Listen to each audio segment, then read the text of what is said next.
Hey truckers, today we're seeing part 15 of Reincarnation of the Businesswoman at School. Let's dive into the video. Tang Haifeng wanted to stop them because fighting wasn't a good thing and he was worried that they could get hurt, but since both of them agreed, he couldn't do anything about it, so he just reminded them to be careful. Do be careful. I will. Chao Wenxin gave her grandpa a perfunctory answer, then ran to the yard, pulling Gu Ning followed by Tang Jiakai. Tang Haifeng also followed them, walking outside. In the yard, Chao Wenxin and Gu Ning stood across from each other, while Tang Haifeng and Tang Jiakai stood 3 meters away.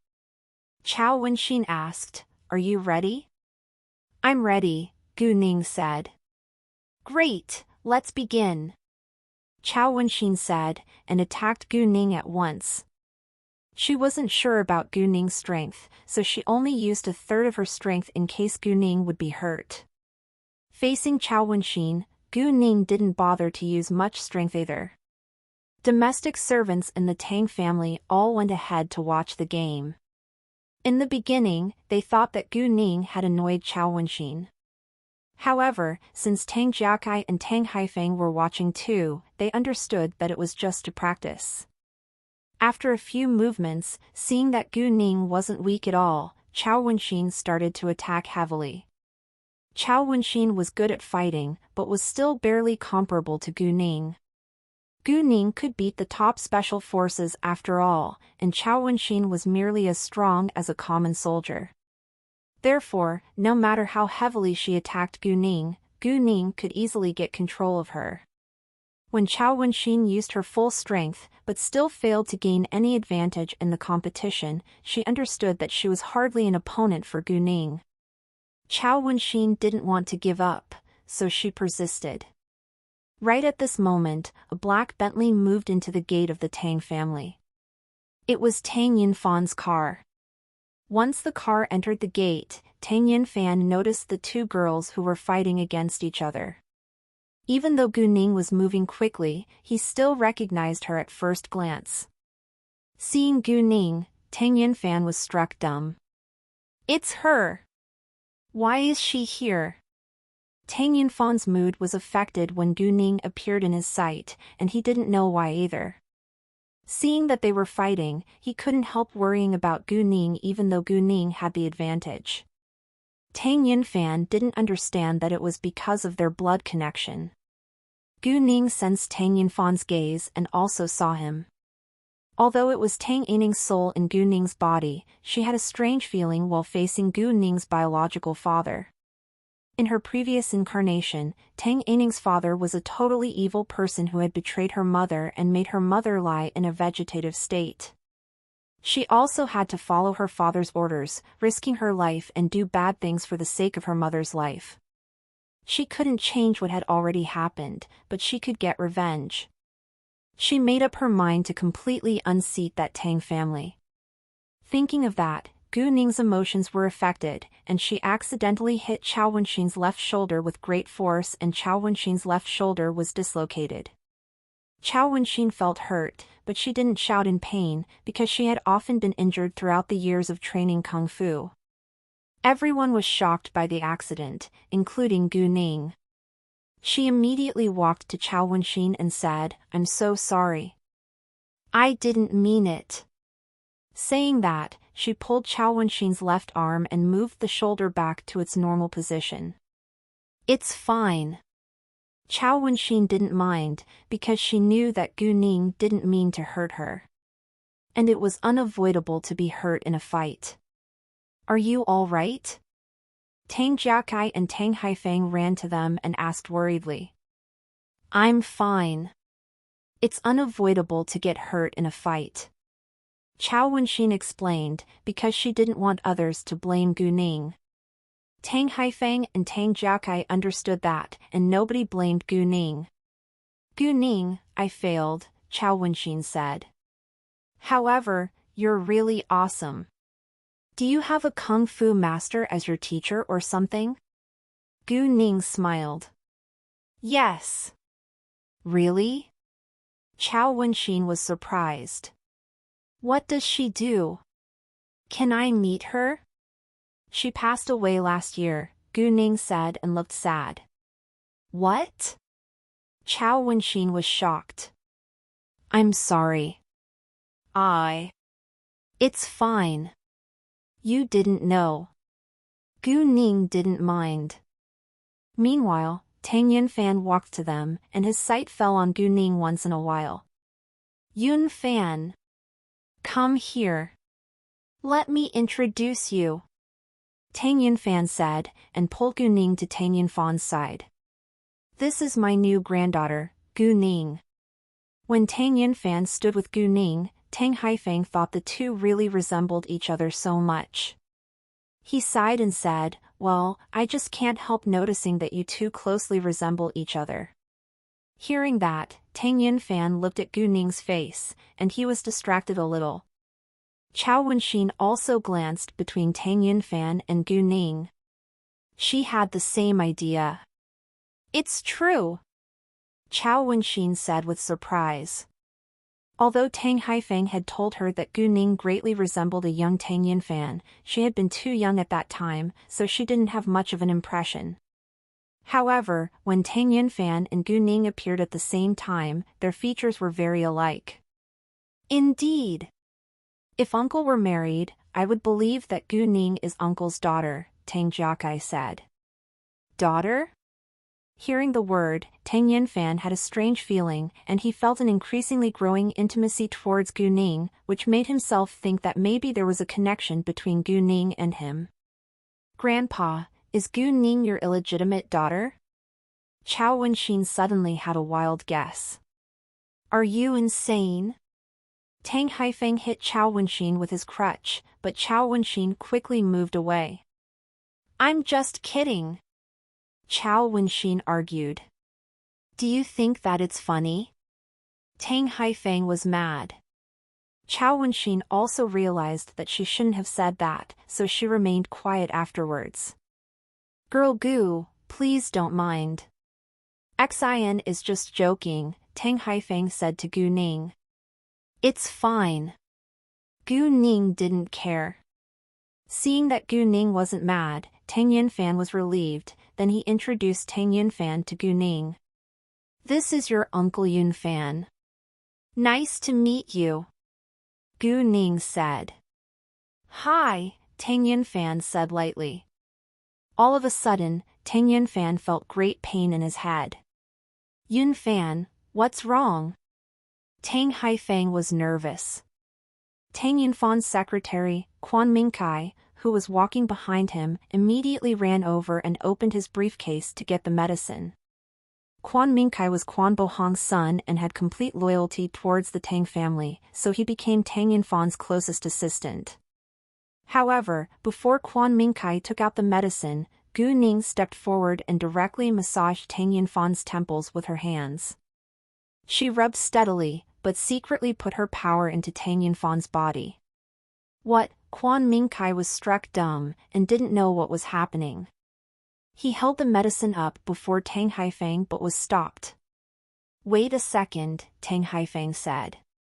Although everyone knew that Gu Ning had a special method of massage, they couldn't help doubting its effect. Tang Yunfan felt a flow of coldness spread in his head, and the pain was soon relieved. After a short while, he went back to normal. Tang Yunfan opened his eyes, looking at Gu Ning who was right in front of him.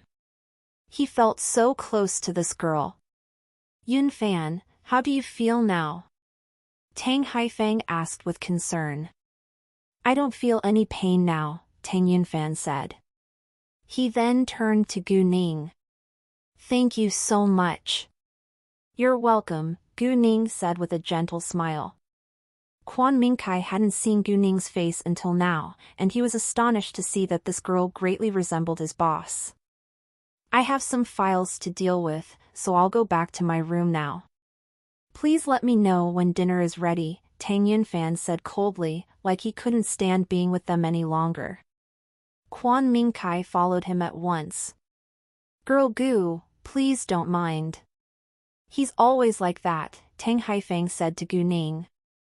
I understand. It's fine, Gu Ning said. Why did Yunfan suddenly have a headache? And he has medicine with him. Apparently, it wasn't the first time. Is he? Tang Haifeng was deeply worried.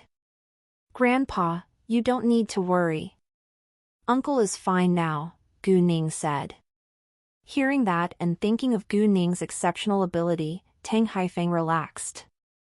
If Gu Ning was able to cure his heart disease, Tang Yunfan's headache must be easy. Wow, sister, you're so awesome. Tang Jiakai said with admiration. Sister, are you a goddess in a human being's body? You're so good at kung fu and you also easily cured grandpa and uncle. Chao Wenxin said. Maybe. Gu Ning joked.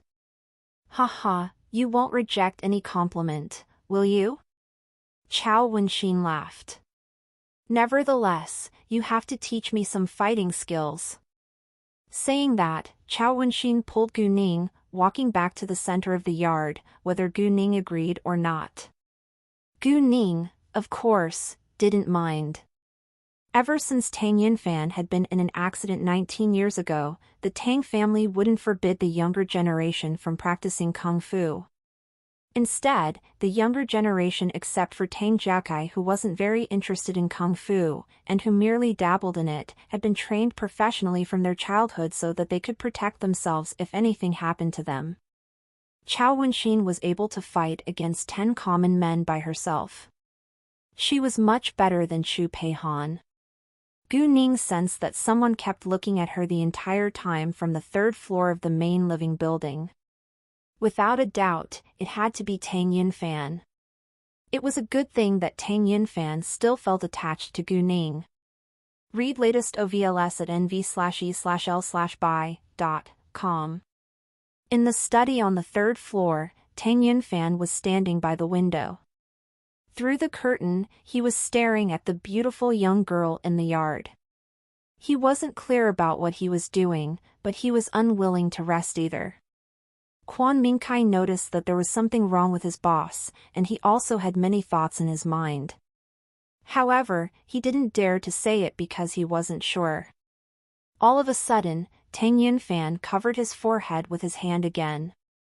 Quan Mingkai thought that he was having a headache once more and asked in a hurry, "Boss, are you all right?" "I'm fine. I just have a strange feeling towards this girl. I don't know why, but I have the desire to get close to her." Facing Quan Mingkai, Tang Yunfan didn't hide his real feelings. Quan Mingkai was the one that Tang Yunfan talked with most in the Tang family. Even Tang Haifeng wasn't confident that he knew Tang Yunfan better than Quan Mingkai did. "Boss, is it possible that the girl really has some connection with you? After all, you lost a year of memory. Could it be possible that you had a daughter with a woman in that year?" Quan Mingkai had a wild guess. Before Gu Ning appeared, nobody would ever have had that idea, but Gu Ning indeed greatly resembled Tang Yunfan, and people started to make wild guesses. Hearing that, Tang Yunfan's body stiffened a little. Every time he had a headache, there was a vague image of a woman in his mind. Although the image wasn't clear at all, it affected Tang Yunfan deeply and made him refuse to get married to another woman. In the past, Tang Yunfan had the idea that the vague image could have some connection with him, but he didn't have any proof, and the image was too vague to be real. But now, Gu Ning's appearance made Tang Yunfan believe that what Quan Mingkai had just said was likely to be true. Since he had doubts, he would find out the truth. Investigate Gu Ning's life experiences as soon as possible. "Yes, boss," Quan Mingkai answered. Then he made a call and gave the order. With the influence of the Tang family, it couldn't be easier to investigate a person. When it was just past 6 p.m., the Chao family's car drove into the gate of the Tang family's grand house. Chao Wenxin and Gu Ning were practicing kung fu in the yard. This time, they weren't competing against each other, but Gu Ning was teaching Chao Wenxin. Seeing the scene, Chao Wenxin's parents, Chao Ruihua and Tang Yunrong, were both amazed. "Jesus! The girl who is teaching Xin must be my father's new granddaughter, Gu Ning. She's even better at kung fu than Xin is. I'm curious about her background, Tang Yinrong said in surprise. I think she must have been trained professionally, Chao Ruihua said. It seemed that this young girl wasn't simple at all. Did she really have no other aims when she established a close relationship with the Tang family? Although Gu Ning had saved Tang Haifeng's life and the Tang family owed her, they couldn't deny the possibility that she had done it for her own benefits. Of course, Chao Ruihua didn't want to think that Gu Ning was a bad person either, but one had to be careful. If Gu Ning simply wanted to expand her business with the Tang family's support, as long as it was legal, they wouldn't mind, because they did owe her. However, if her aim was to hurt the Tang family, they would never allow it to happen. New N0vel chapters are published on N0v/e/lb/in/co/m. The Chao family's car stopped outside of the main living building. Chao Ruihua and Tang Yinrong got out of the car, walking to Chao Wenxin and Gu Ning. "Hi, Aunt and Uncle," Tang Jiakai said. "Jiakai, is this girl your grandpa's new granddaughter?" Tang Yinrong asked.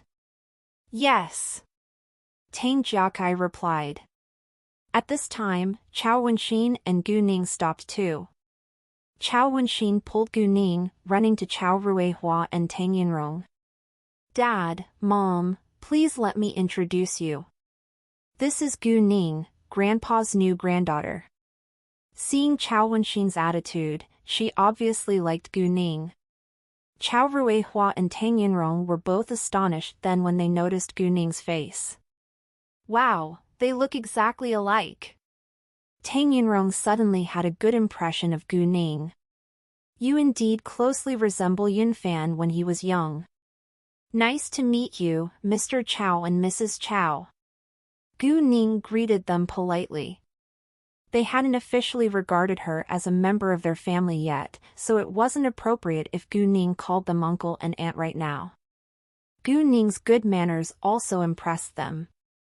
"Nice to meet you too," Tang Yinrong said with pleasure. "Hi," Chao Ruihua said lightly.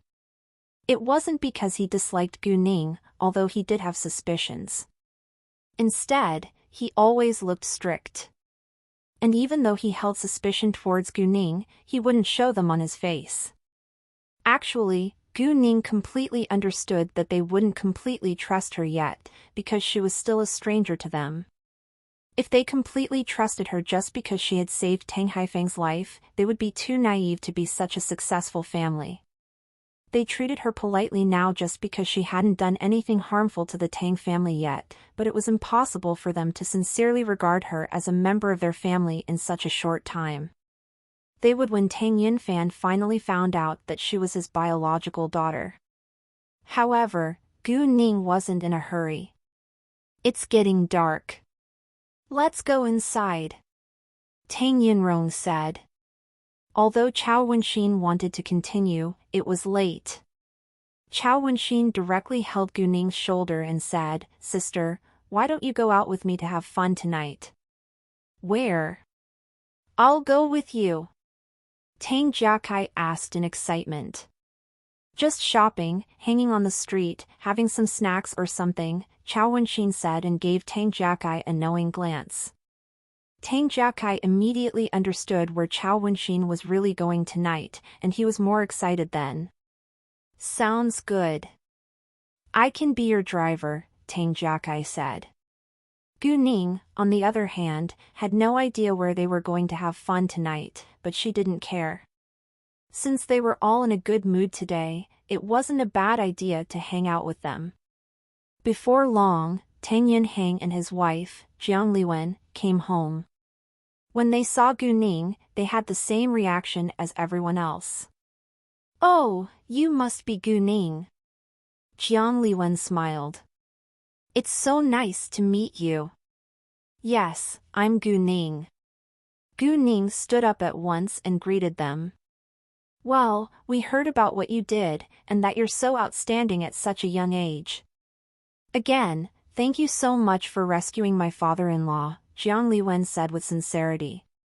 It's my pleasure, and I think it's fate that brought us together, Gu Ning said. You're right. That's fate. Jiang Liwen laughed, and she liked Gu Ning from her heart now. Gu Ning was so pretty, kind and smart, and she wished she could have a daughter like her. In fact, Jiang Liwen had always wanted a daughter, but unfortunately, when she had given birth to Tang Jiaokai and his twin brother, she had been injured and could not get pregnant again. If Chao Wenxin wasn't born in the Tang family, she probably would have adopted a girl as her daughter. Come here, and have a seat. Jiang Liwen pulled Gu Ning to sit down next to her, and then began to chat with Gu Ning. The meal wasn't ready yet, and Chao Ruihua asked Tang Yinhang to discuss something upstairs. When they came to Tang Yinhang's study, Chao Ruihua directly told Tang Yinhang his suspicions towards Gu Ning. He had no intention to stir things up, but just reminded Tang Yinhang to be careful. Tang Yinhang actually had the same idea as Chao Ruihua. He didn't believe Gu Ning was just being kind and had no other aims either. Thus he would treat her politely until she was caught doing harmful things. Do you think we need to investigate her? Chao Ruihua asked. I don't think so. If she doesn't want to hurt us at all, it'll be rude if we investigate her behind her back, but we do need to be cautious, Tang Yinhang said. Chao Ruihua agreed. When it was dinner time, they all gathered in the dining hall. Gu Ning was arranged to sit by Tang Haifeng.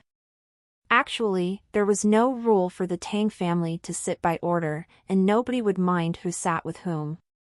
Before they started to enjoy the dinner, Tang Haifeng said seriously, I bet that everyone already knows about Girl Gu.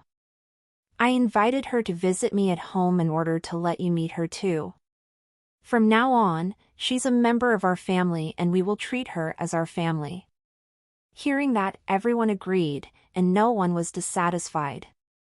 After that, Tang Haifeng introduced his family to Gu Ning. Girl Gu, this is Tang Yinrong, my eldest child, and this is Chao Ruihua, her husband.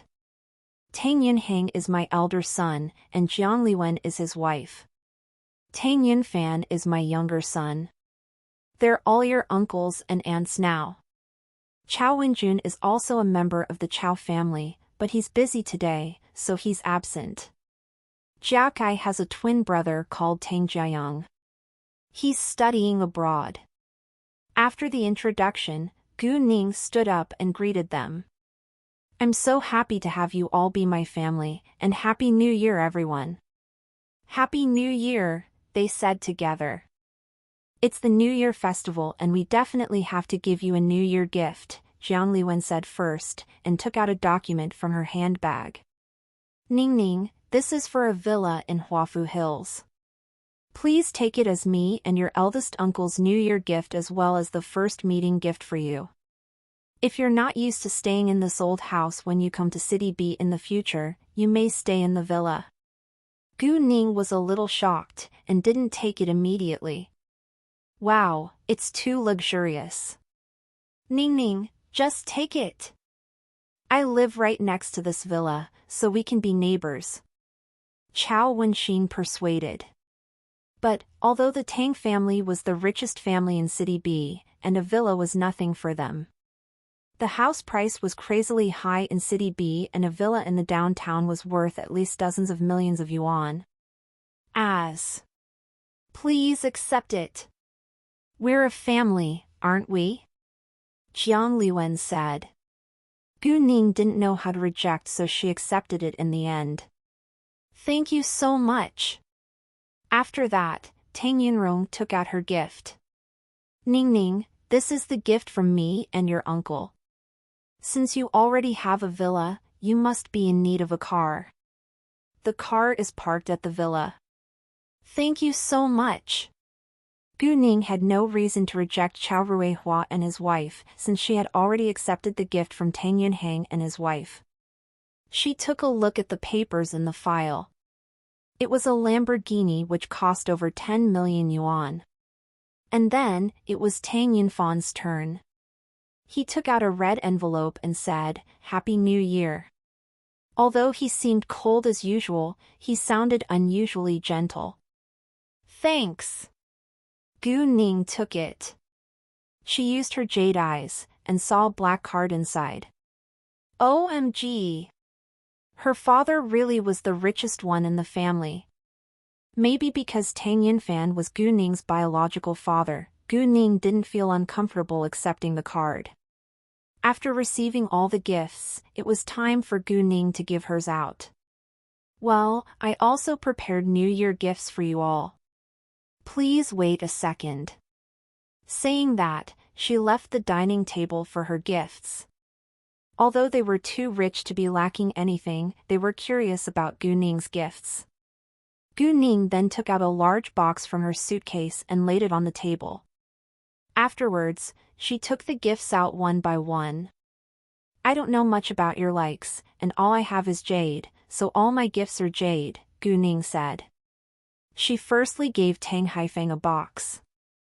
"This is for Grandpa, and I hope you like it. Vist and Velben. CM for new updates." Although everyone knew that Gu Ning had plenty of jade, jade was very expensive as a gift, especially from a young girl. "Me? Didn't you already give me the Sankai camel?" Tang Haifeng was quite surprised. He didn't expect that he would get a second New Year gift. Hearing about the Sankai camel, everyone was amazed, because it was known for its rarity and high price. Gu Ning was really generous. Gu Ning smiled, but didn't say anything and placed the box in front of Tang Haifeng. Tang Haifeng opened it and was shocked.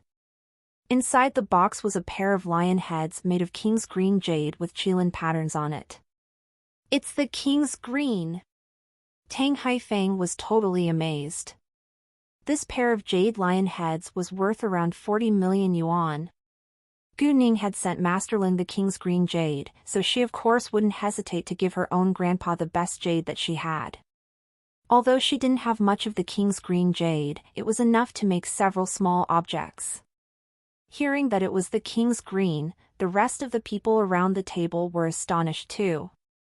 Nobody expected that Gu Ning would give such an expensive gift. After that, Gu Ning took out another 3 boxes and placed them in front of Tang Yinfan, Tang Yinhang and Chao Ruihua. Yours aren't as good as Grandpa's. Please don't mind." The men rounded their eyes in shock, because they realized that their gifts had to be precious as well, and felt a little guilty to accept such expensive gifts from the younger generation. They opened their gifts at the same time, and there was a pichio, one, the size of a fist, in their boxes. The flawless jade was bright like glass. It was jade of the old pit glass type. Although it wasn't as rare as the king's green, it was worth dozens of millions of yuan too. They knew little about jade, but Tang Haifeng was familiar with it. The moment he saw the pichio, he raised his voice in surprise. "Oh, it's jade of the old pit glass type." And then Tang Jiakai got his New Year gift, which was also a jade accessory of the old pit glass type, but his wasn't as big as the uncle's. Each of the ladies in the room, including Chao Wenxin, received a whole set of jade jewelry which consisted of a pair of earrings, jade pendant, a pair of bracelets and a ring. Every set cost at least 10 million yuan. Even the Tang family was shocked by its price. Seeing that they were still in shock, Gu Ning joked. "Well, I'm not being generous for nothing. I'm going to open a jewelry branch in City B in the near future, and you all have to advertise it for me, like at a party or a ball or something else. And you also have to mention the brand, Jade Beauty Jewelry." Gu Ning said a lot with exaggerated body language, which amused everyone. They, of course, understood that Gu Ning was just joking and persuading them to accept the gifts. The women loved the jewelry, and none of them could put it down. It wasn't because they couldn't afford it, but because it was so hard to find high-quality jade and beautiful designs. Gu Ning's gifts exactly satisfied their needs. Even Chao Wenxin, who never wore jewelry, was absorbed in the blood-red jade jewelry. She loved the bright and red color. No problem, I will advertise it for you. Jiang Liwen smiled. Me too, Tang Yunrong said. I'll do the advertising for you. If you need a brand ambassador, I can get the most popular star in the Tang Huang group to do it for free, Tang Yunfan said. The Tang family owned an entertainment and media company, so it was influential in advertising and promotion. 90% of the stars who got the support of Tang Huang were soon popular. The others were surprised by Tang Yunfan's proposal, but they all agreed with him. Thank you all so much for your help, Gu Ning said. Oh, I've also prepared gifts for the two older brothers although they're absent. Theirs are the same as Jiakai's. And now, let's have a toast, Tang Yunfan proposed. Yay! Everyone raised their glasses. They enjoyed the dinner in harmony. Even Tang Yunfan, who was always quiet, talked to Gu Ning once in a while, which surprised everyone around them. Tang Haifeng wanted to bring up that Tang Yunfan could regard Gu Ning as his own daughter, but didn't say it. It was better for them to discuss it in private. If Tang Haifeng brought it up right now and Tang Yunfan refused to do so, Gu Ning would be embarrassed. After dinner, they were chatting casually in the front hall. A short while later, Chao Wenxin urged Gu Ning to go hang out with her, so Gu Ning said goodbye to the others and left with her suitcase. Tang Yunhang and his wife invited Gu Ning to stay in the Tang family's old house for the night, but Gu Ning declined. They didn't insist, but told her to visit them again if she had time. After Gu Ning was gone, Tang Haifeng said to Tang Yunfan, I think that girl Gu is a good girl, and I like her very much, so I took her as my own granddaughter. I think that you two also got along well today. Do you have the thought to take her as your own daughter? Not right now, Tang Yunfan said. He didn't agree, nor disagree, because he wanted to wait till he found out about Gu Ning's life experience. Since Tang Yunfan said so, Tang Haifeng didn't say anything further. Tang Jiakai drove Chao Wenxin and Gu Ning. Chao Wenxin's car was left in the Tang family's old house. She planned to pick it up tomorrow. Wenxin, where are we going now? Gu Ning asked. The Earth nightclub, Chao Wenxin said. It's a high-end entertainment place with boxing, karaoke, games, a casino and so on, but I'm most interested in the boxing and games, and a boxing match will begin at 10 p.m. We'll arrive there around 9 p.m., so we can play some games first. As for the games, Gu Ning wasn't interested, but she would love to try the casino, because she had jade eyes. What's the background of the Earth nightclub? Will they revenge themselves on those who win too much? I heard that it's evil and dirty in a casino, Gu Ning said. The Earth nightclub is run by the Kirin gang, which is one of the two most powerful gangs in this country. I haven't heard about any revenge yet, but I know little about the details, Chao Wenxin said. Gu Ning didn't trust the gang's industries, but since she was already here, it would be a shame if she didn't win some money. While they were still on the way, Leng Xiaoting called Gu Ning. Gu Ning plugged her earphones in before she answered the call, because she didn't want Chao Wenxin and Tang Jiakai to hear their conversation. Who is it? Do you have to be so mysterious? Chao Wenxin teased. Gu Ning ignored her. Hi. Ning, what are you doing right now? Leng Xiaoting asked. I just finished dinner, and I'm hanging out with an older sister and brother. How about you? Gu Ning asked. Do you miss me? Leng Xiaoting suddenly asked. Gu Ning was struck dumb for a second. It was the first time that Leng Xiaoting had ever asked her that. She was, of course, missing Leng Xiaoting. However, Chao Wenxin and Tang Jiakai were also in the car, so she felt shy to express her feelings in front of them. Leng Xiaoting didn't force her to say what he wanted to hear but directly told her, I miss you. I miss you so much. I'll be flying to the capital tomorrow to deal with something, Gu Ning said. I'll pick you up at the airport then, Leng Xiaoting said excitedly. Great! Gu Ning replied. They chatted for a while longer before hanging up. Leng Xiaoting understood that it wasn't convenient for Gu Ning to answer his call now, so he decided not to bother her. Ha, it must be your boyfriend. You look so in love. Chao Wenxin said. Yes, Gu Ning said. No way. How old are you? Tang Jiakai couldn't believe that Gu Ning already had a boyfriend at such a young age. Gee, you already have a boyfriend at 18. Now I feel pathetic that I'm still single at 23, Chao Wenxin said. Ning Ning, doesn't your relationship affect your studying? Tang Jiakai asked with concern. Nope, Gu Ning said. Can it last? You're so young after all? Chao Wenxin asked with worry. She was worried that Gu Ning would be cheated on or get hurt. Well, you probably won't believe me if I said yes, but I think that he's my Mr. Right, and he has the same idea.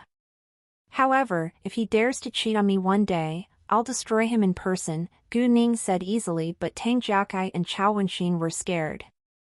Gu Ning was so good at kung fu. If the man really betrayed her, how would she destroy him? Actually, Gu Ning couldn't defeat Leng Xiaoting in a fight yet, but her advantage was her magic power. No matter how badly she was injured, she could cure herself with her power. Although she could still die, she was confident that she could beat Leng Xiaoting down before her power was completely consumed. Meanwhile, she definitely didn't want it to happen, but she hated betrayal the most.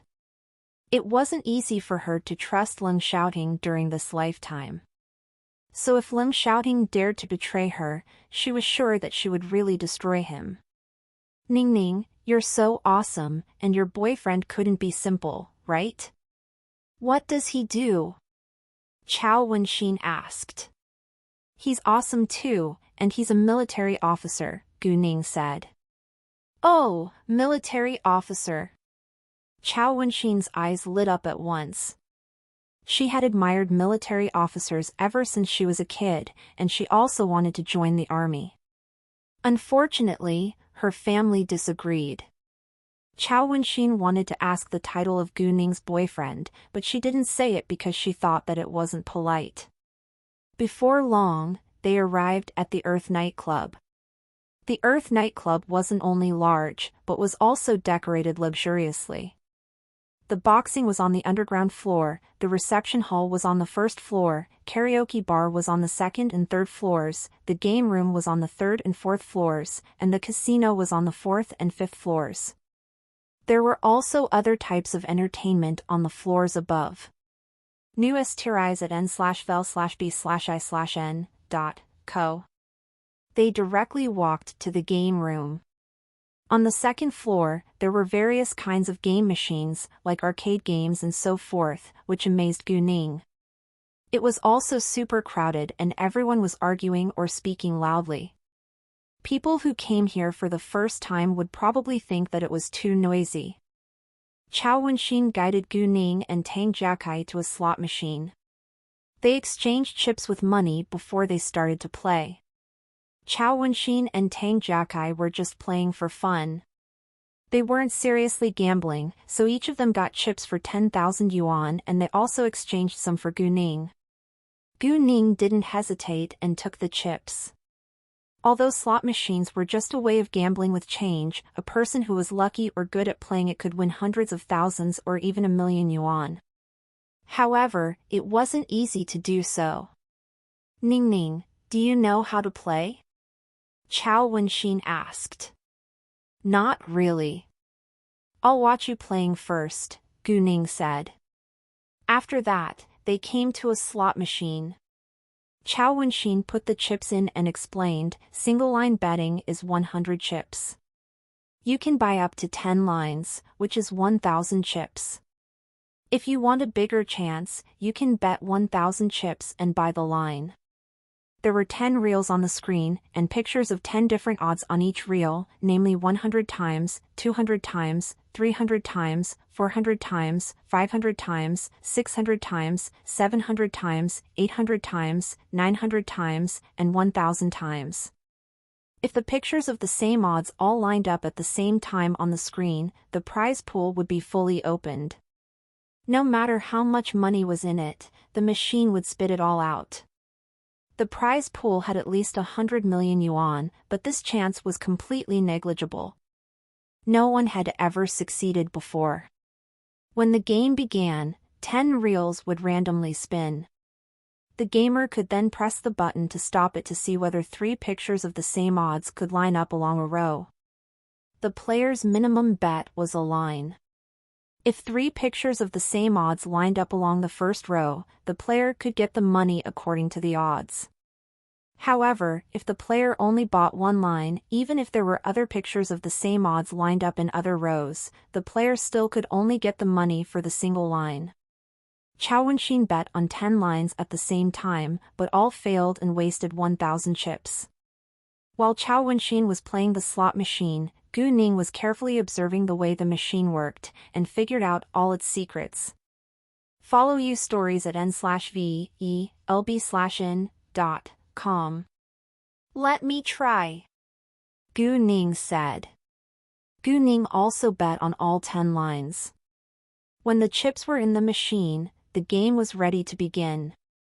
Gu Ning pulled the spin lever, and the slot machine started with a loud noise, while all the 10 reels moved fast at the same time.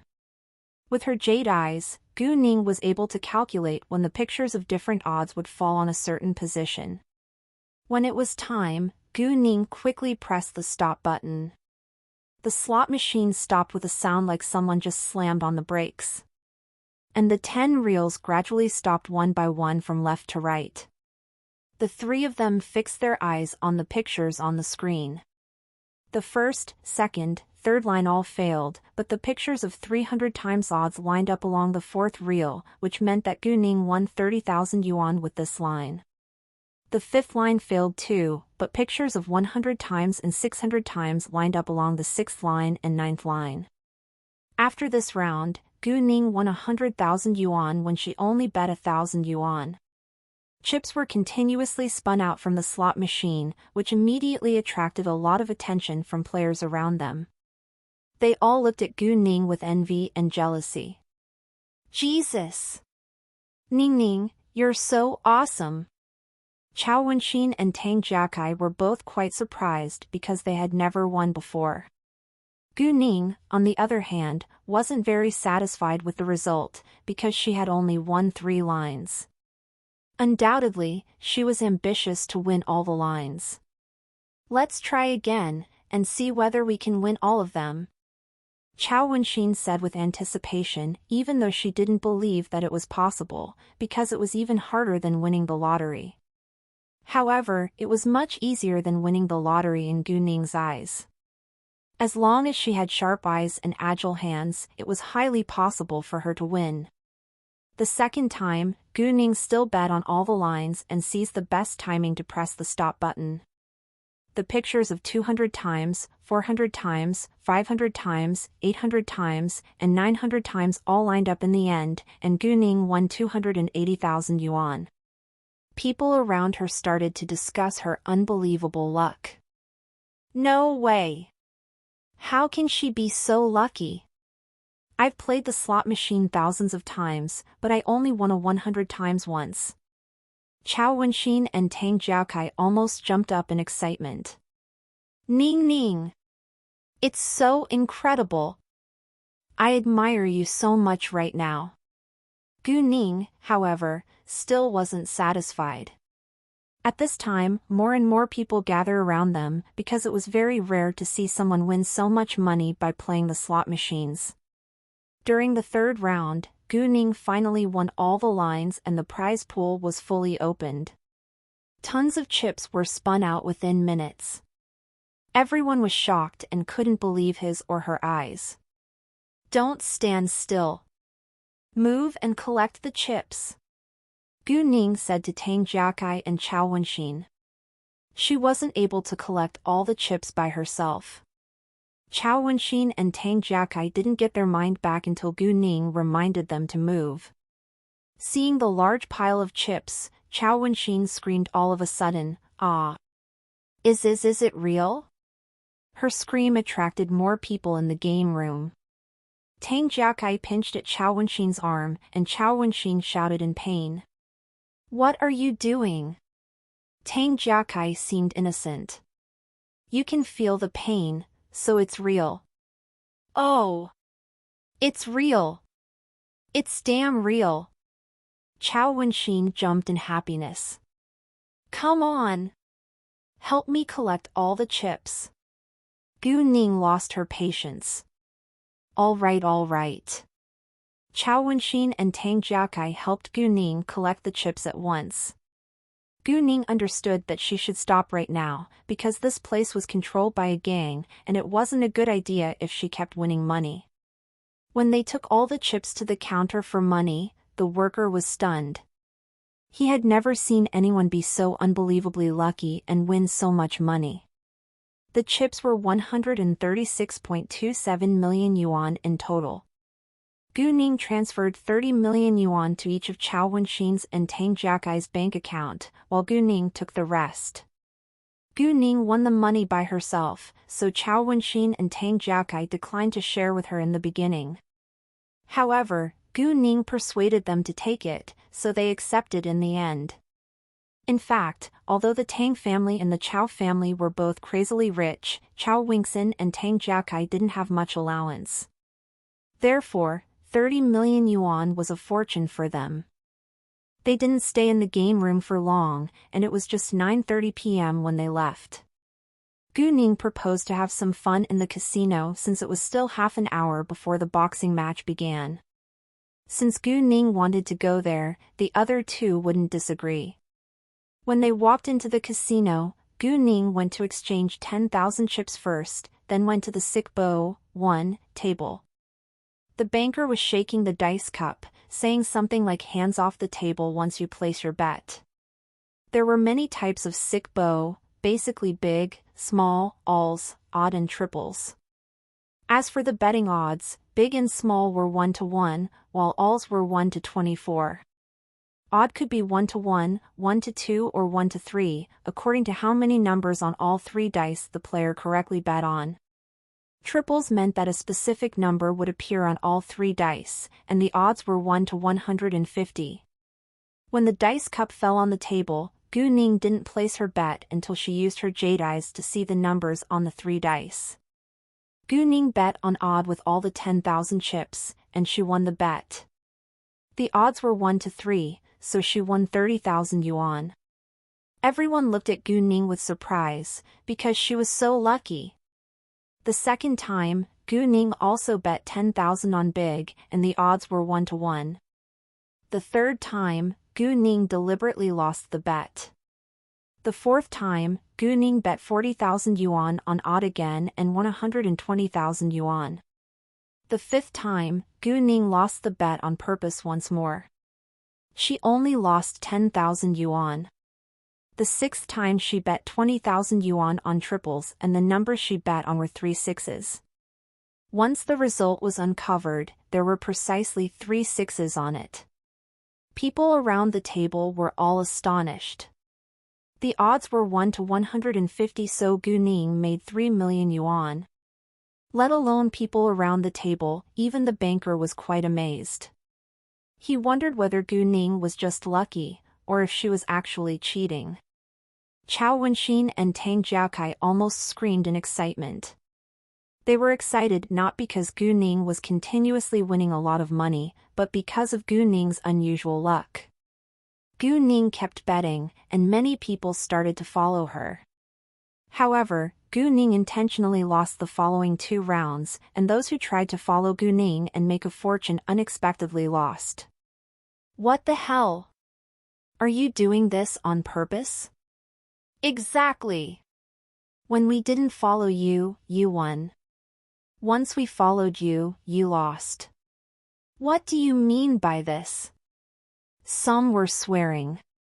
Gu Ning was displeased and coldly looked to them. It's none of your business how I bet. I didn't tell you to follow me. They were scared by Gu Ning's terrifying look. To their astonishment, this young girl's look was so sharp. And it was still unknown to them whether Gu Ning was losing the bet on purpose. After that, a new round began.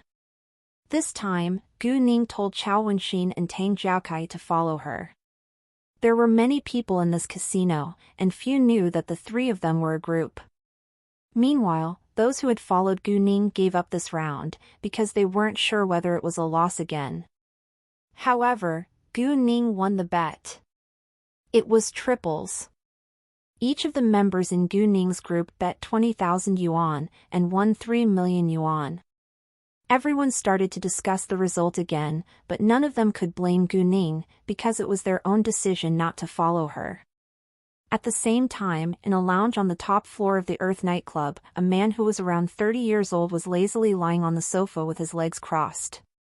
The tight, black pants accentuated his long, strong legs, and he only fastened 2 buttons of his shirt.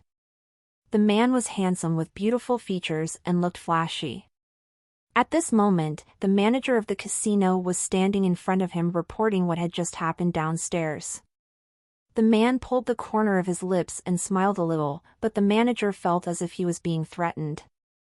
Gu Ning and the others won around 30 million yuan in total before they stopped, because none of them wanted to annoy the Kirin gang. Chao Wenxin and Tang Jiaokai agreed with Gu Ning that it was better to leave after they had won so much. However, what they didn't know was that they were already in trouble. Right when they walked to the counter and asked to exchange the money, the manager of this casino stopped them. "Miss, our boss invites you to have a round of gambling with him." "Your boss?" Gu Ning raised her eyebrow. Unexpectedly, they had already attracted the attention of the Kirin gang, but she didn't know whether the boss was the one who ran this entertainment place in public, or the real boss from the Kirin gang. Is it possible that the head of the Kirin gang will show up? Gu Ning thought to herself. Ning Ning. Both Chao Wenxin and Tang Jiaokai were worried, but they weren't afraid, because the Chao family and the Tang family were the top influential families in City B. The Kirin gang should know how to handle it, but what if an accident happened? What if I say no? Gu Ning asked. Without our boss's permission, you can't exchange the money with these chips. The manager threatened. Hearing that, Gu Ning was displeased and said acidly, I don't care. It's merely 30 million yuan. Since your boss can't afford the loss, why did he open this casino? Just take the 30 million yuan as a tip I give him.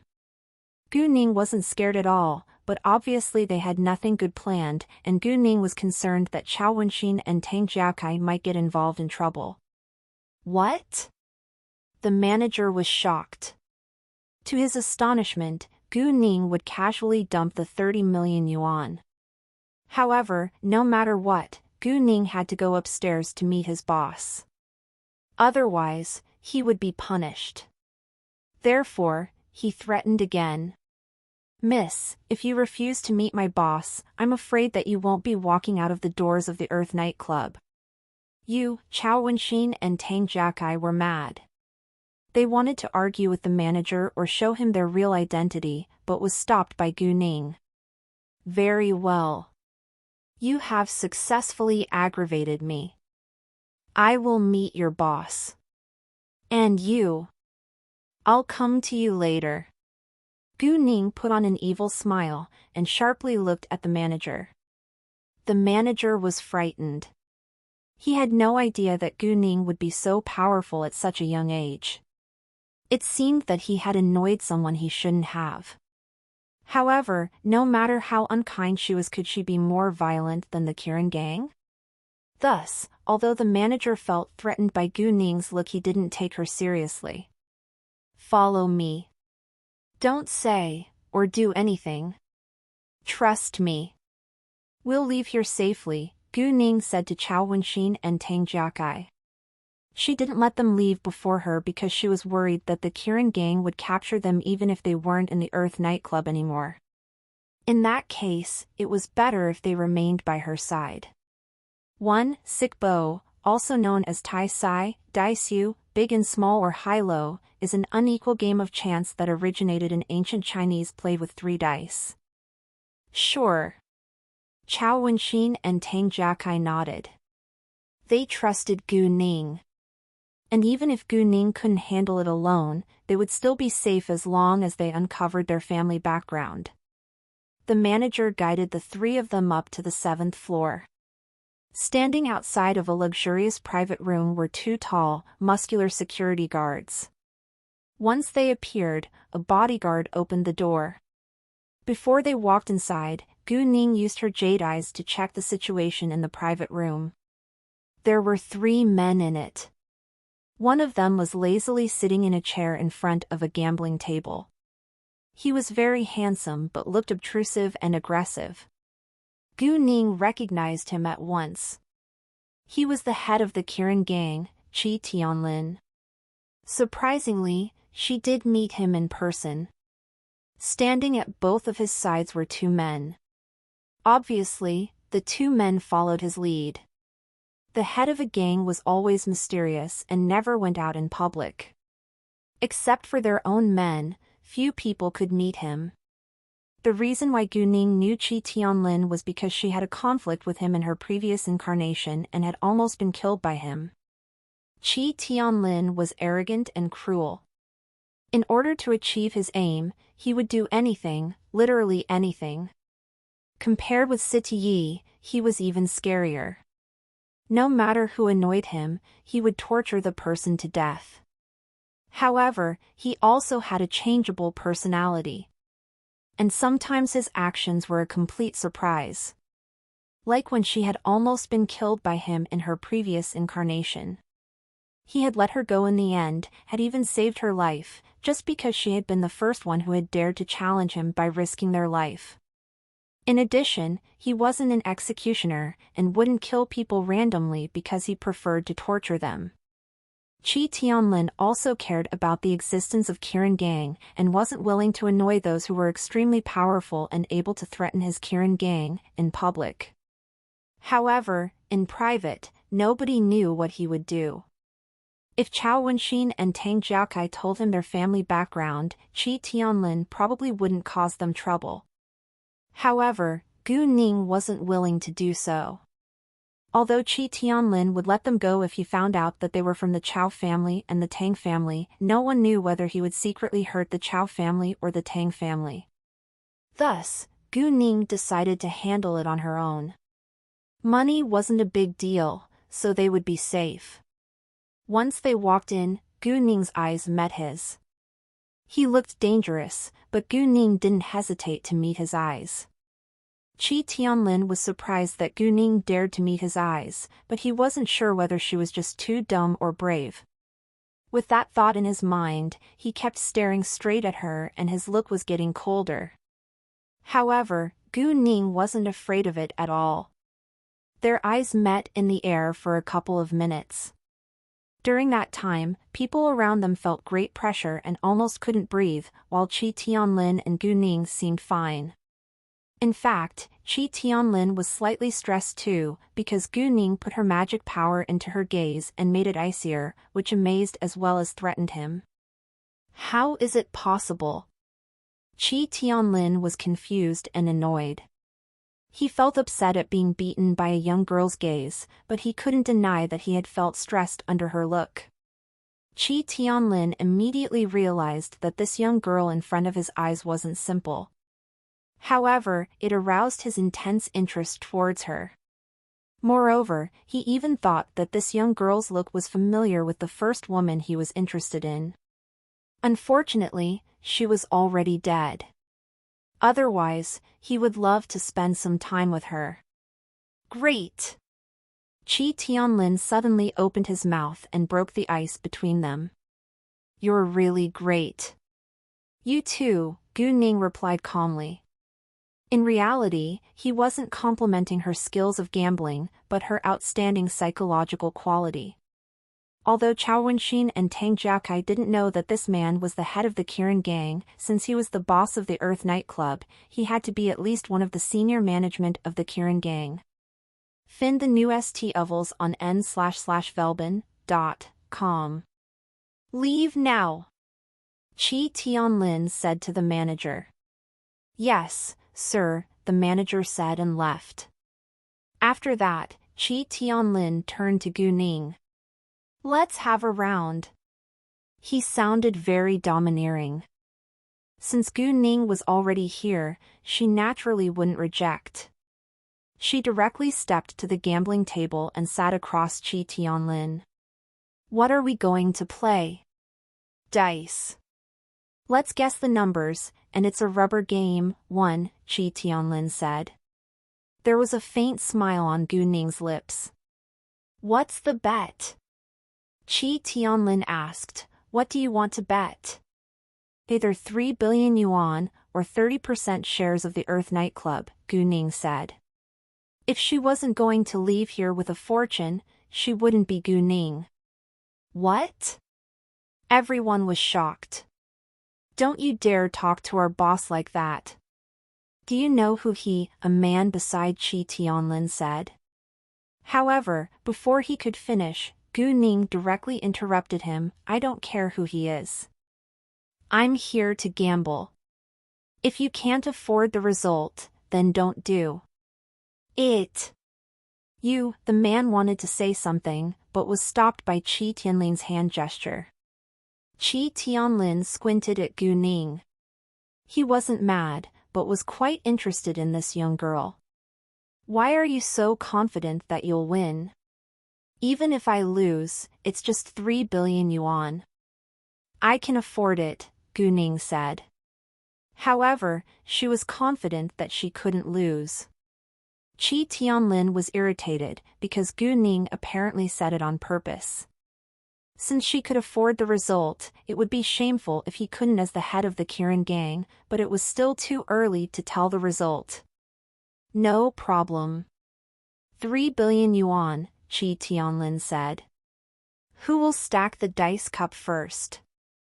We don't need to rush. Let's write down an agreement first. Gu Ning didn't believe him. How dare you doubt our boss? The man who just had snapped at Gu Ning angrily criticized her again. Gu Ning wasn't mad, but looked straight to him and deliberately said, your boss didn't say anything yet. Why are you shouting all the time? Do you think that you are the real boss here? Bullshit! The man was furious. Enough. Qi Tianlin stopped him. He stared at Gu Ning and teased, young girl, you're really good at stirring up trouble here. However, they've been with me in so many dangerous situations over the years. It's impossible for an outsider like you to alienate them from me. 1. A rubber game is a tie-breaking game. Gu Ning shrugged. That's your own business, but we still need to write down an agreement. Even if we write down the agreement, what can you do to me if I regret afterwards? Qi Tianlin said airily. In his eyes, there was no need to write down an agreement at all. Do you mean that you'll regret if you lose? Gu Ning asked. What if I want to? Qi Tianlin asked. I don't care. Nobody can steal my belongings from me. Gu Ning actually didn't care about what Qi Tianlin would do, because she was confident to get what she wanted. Let's begin. After that, the two started to stack the dice cup. Qi Tianlin and Gu Ning were at ease, and the men who worked for Qi Tianlin believed in their boss, but Chao Wenxin and Tang Jiakai were so nervous that their palms were wet with sweat. The two kept hoping that Gu Ning would win. After a short while, both of them placed their dice cups on the table at the same time. After you, Qi Tianlin said. Follow the latest novels n/velben.com. Gu Ning used her jade eyes and saw the numbers in his dice cup. 12. Qi Tianlin's pupils were slightly dilated. Although he wasn't sure whether the numbers added up to 12 or not, it was very possible. Chi Tianlin opened the dice cup. It indeed was 12, and now he was in a dangerous position. Chao Wenxin and Tang Jiaokai almost shouted in excitement. They all hoped that Chi Tianlin would fail. 17, Chi Tianlin said. Gu Ning smiled gently and opened her dice cup. Unfortunately, there were 3 sixes inside, which added up to 18. You lose, Gu Ning said, but she didn't show any pride, as if she already knew the result. Then she took out a piece of paper with her bank account written on it, and threw it at Chi Tianlin. Transfer the money to me now. Chi Tianlin gave it a glance, then turned to Gu Ning. What if I refuse to do so? This is my place, so what can you do to me? He was going to deny the result. Chao Wenxin and Tang Jiaokai both changed their expressions all of a sudden, because the man indeed regretted. Chao Wenxin wanted to argue with him. However, thinking of what Gu Ning had reminded them, she remained silent. Gu Ning silently stared at him with a faint smile on her lips. She looked charming, but also dangerous. Are you sure? Gu Ning asked in a flat voice, but she was planning in her heart for the following storm. Actually, Chi Tianlin could afford the result, but he just had a burning curiosity about Gu Ning and wanted to see her reaction. Hearing what Gu Ning said, he knew that she was going to take action, which aroused his anticipation. Very well. I hope you won't regret, Gu Ning said coldly, then stood up saying to Chao Wenxin and Tang Jiaokai, let's go. Gu Ning didn't do anything, which disappointed Chi Tianlin. Did I allow you to leave? The moment Chi Tianlin finished his sentence, the 2 security guards instantly walked over and blocked their way, aiming guns at them. And now, Gu Ning was furious. In fact, she was simply worried about Chao Wenxin and Tang Jiakai's safety, so she planned to take them away before she came back to Chi Tianlin. Unexpectedly, Chi Tianlin wouldn't let them leave. Without hesitation, Gu Ning attacked the 2 security guards before her. With several quick movements, she broke their wrists and dislocated their arms, and the guns fell into her hands. Afterwards, Gu Ning kicked the 2 security guards once again. She used her power, and the 2 security guards were directly kicked away in opposite directions.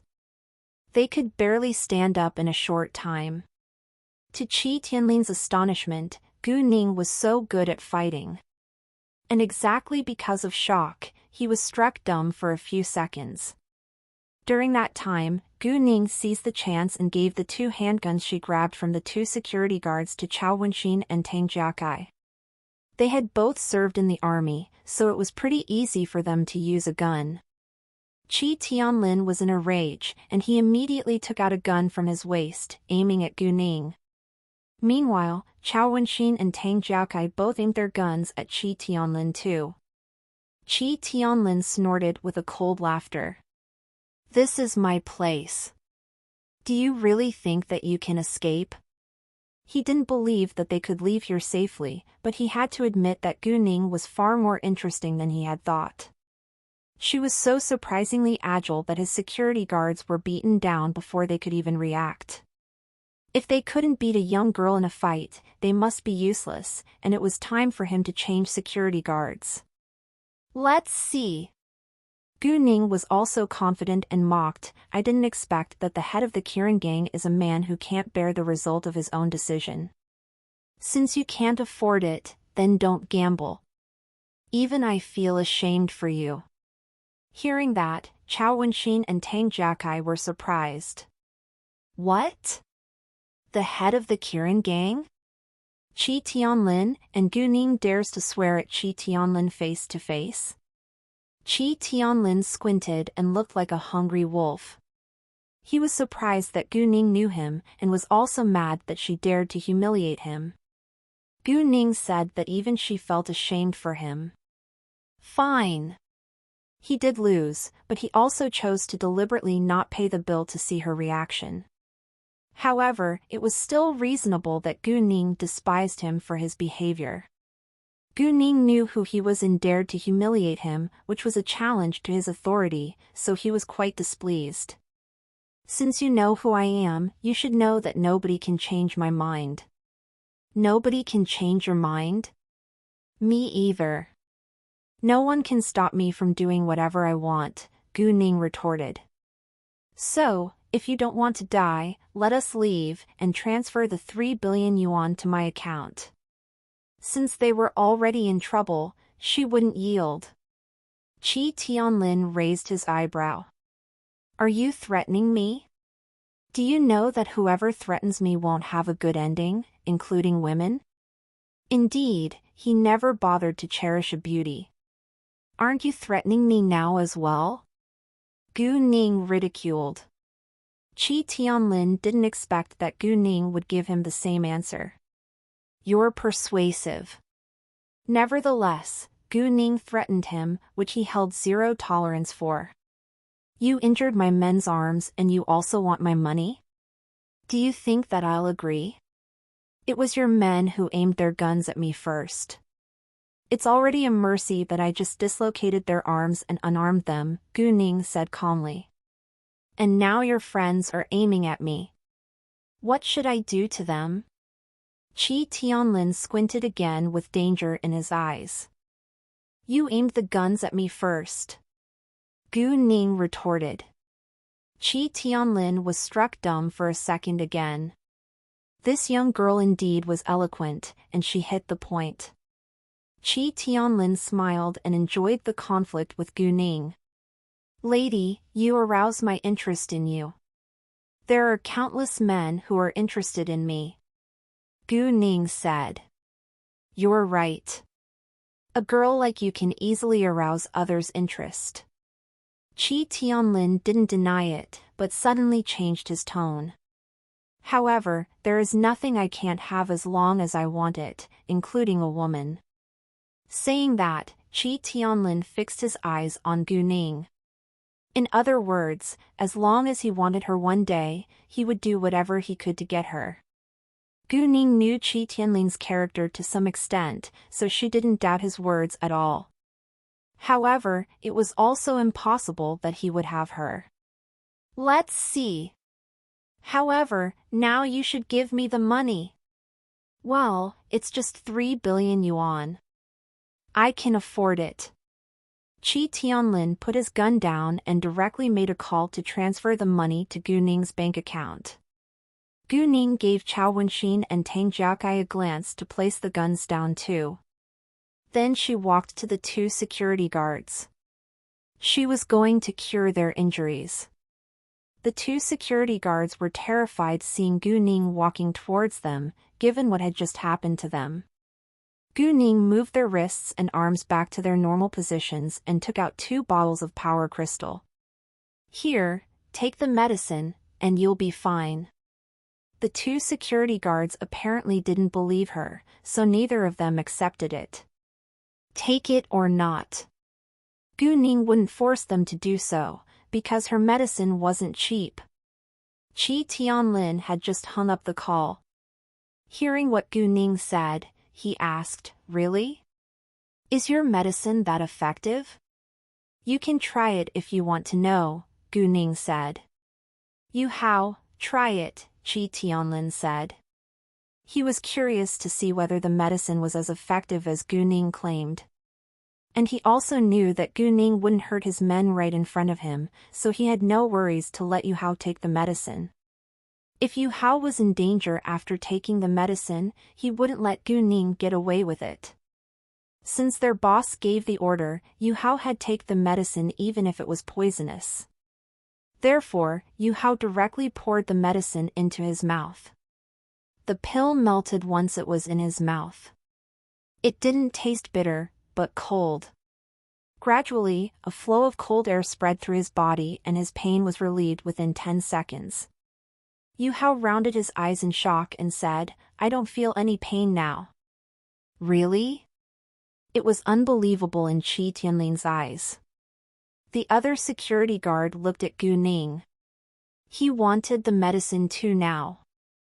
Gu Ning didn't care about their attitudes just then and directly threw the bottle at him. Aren't they the best examples? However, this medicine isn't cheap at all. If I hadn't won so much money, I wouldn't have given them the medicine. Gu Ning understood that once Qi Tianlin saw the effect of her medicine, he would definitely want it. And she, of course, told him for a reason. She wouldn't refuse to make a deal with Qi Tianlin, but the amount she would sell was limited. This medicine has a great effect and can cure most diseases. If the disease or injury isn't severe, a pill is enough. However, the medicine is too expensive to cure such minor injuries.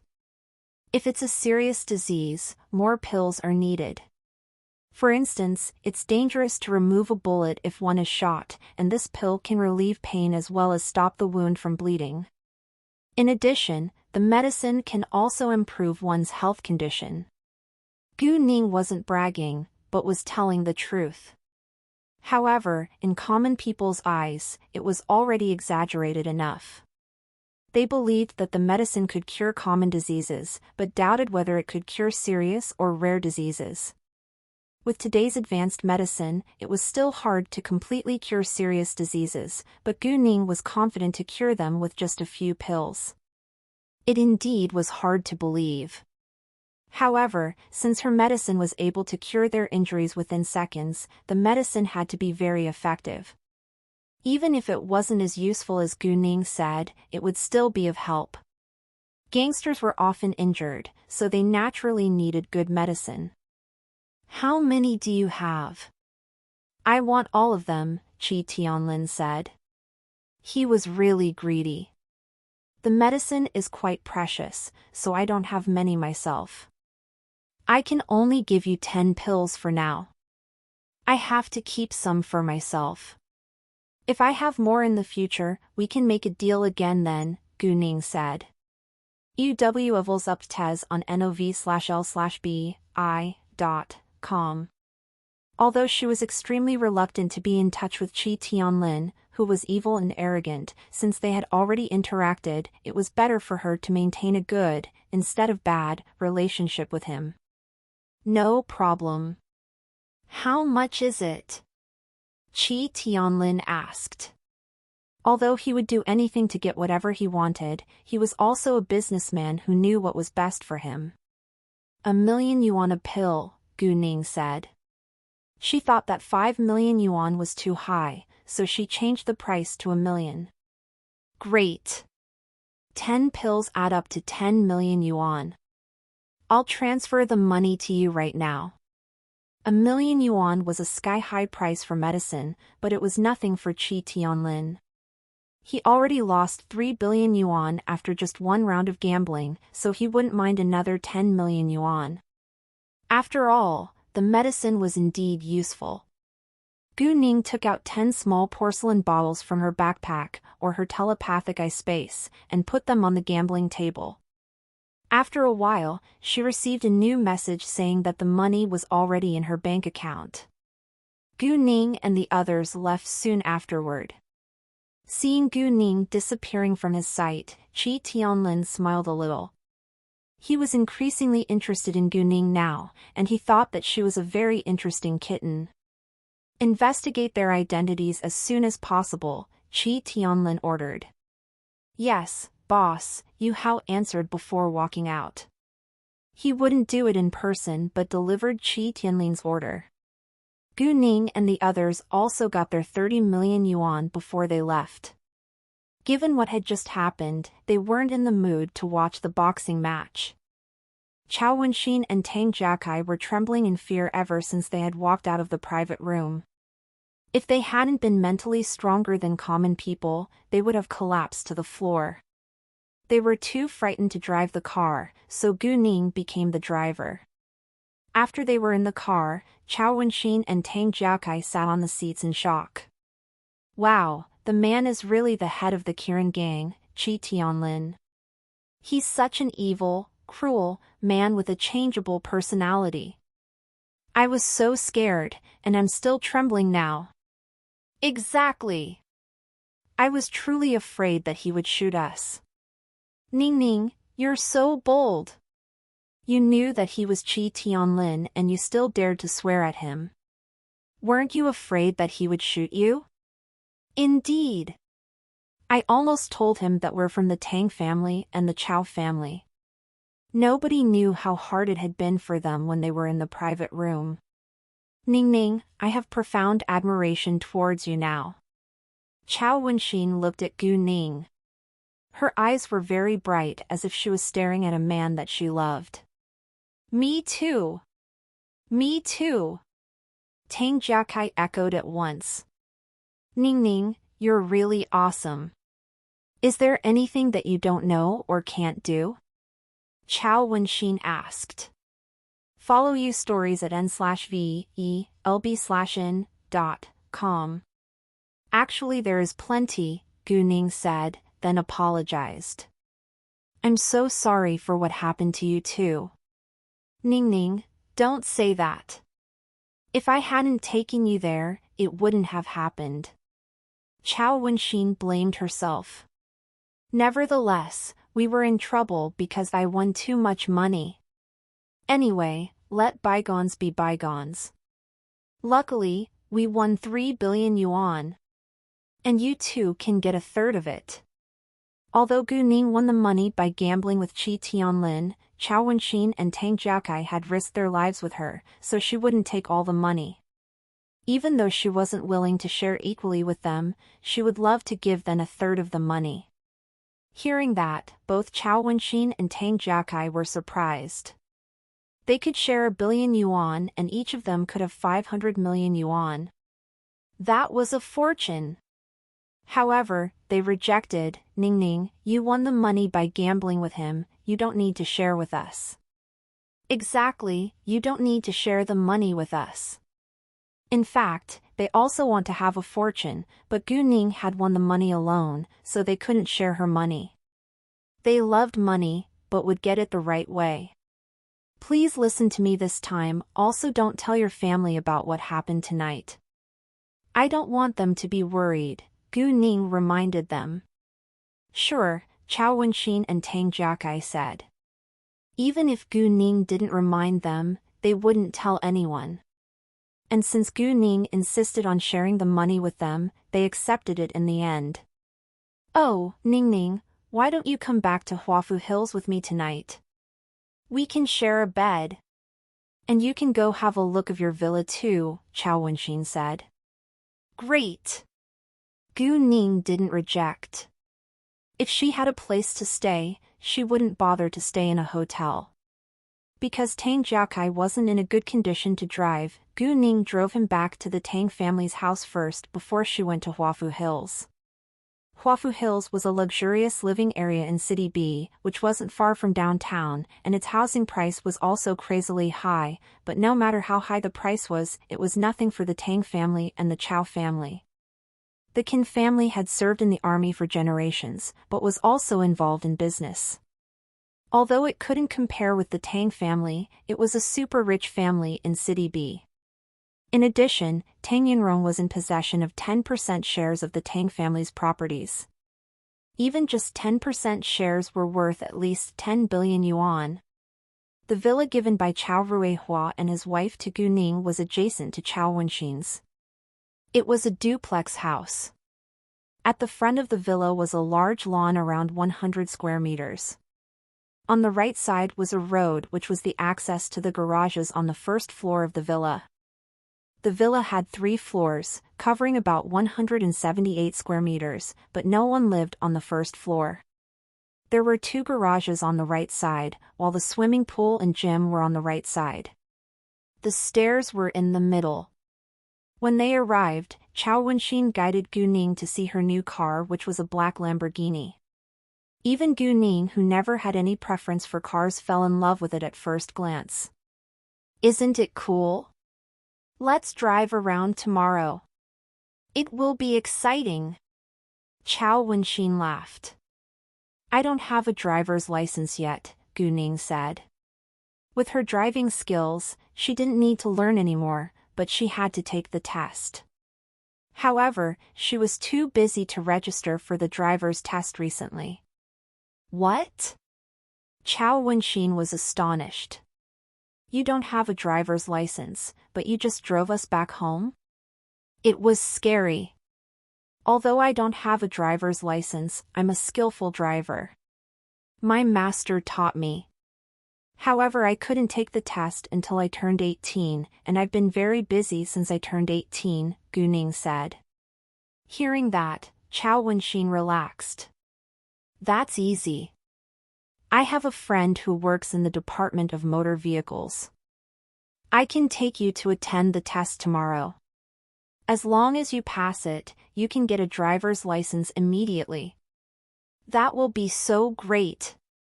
It was good news for Gu Ning. After that, Chao Wenxin guided Gu Ning to have a tour around the villa.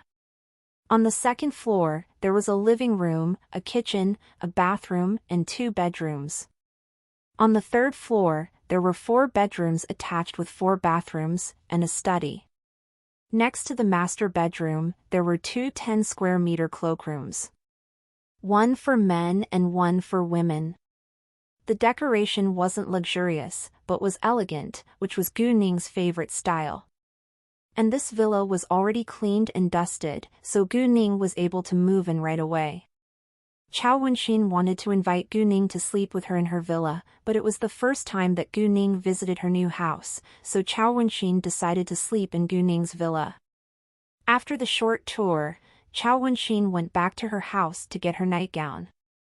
Gu Ning, on the other hand, called Leng Xiaoting and told him about the gifts she had received today. However, she didn't tell him about the Kiran gang and Qi Tianlin yet, because she didn't want him to worry about her. She planned to tell him the story when she was in the capital. Leng Xiaoting was talking with Master Leng when Gu Ning called him. However, once Gu Ning called him, he directly ignored his grandfather and answered his girlfriend's call. Master Leng complained and said that Leng Xiaoting only had his girlfriend in his heart as usual. However, he was just saying it, and he couldn't be more excited in his heart. If Gu Ning was old enough to get married, he would ask Leng Xiaoting to marry her right away. After finishing the call with Gu Ning, Leng Xiaoting continued talking with Master Leng. The investigation shows that there is no any recent contact with Long Tianhu and Shen Yanfeng, Chen Qiuyin and the Chen family's phone records, and they don't have any other phone numbers either. However, there are 3 phone numbers under Long Tianhu's name. The 3 phone numbers frequently contact and only contact each other. Except for calls from the phone number that Long Tianhu uses himself, the other 2 phone numbers won't answer anyone else's call. So I suspect that the other 2 phone numbers are used by Shen Yanfeng and another member in the Chen family, Leng Xiaoting said. Master Leng was obviously upset. Although it was just Leng Xiaoting's suspicion, he also had the same idea. If it's true, then the Shen family and the Chen family, Leng Xiaoting didn't continue, but Master Leng understood what he was going to say. Grandpa, although the Shen family is a relative of the Leng family, I'll never help them cover illegal acts, so I think that you better pretend to know nothing about it, and let me handle it, Leng Xiaoting said. Master Leng was also not a man who would ignore the law to help his relatives, so he agreed. The Shen family was digging their own graves.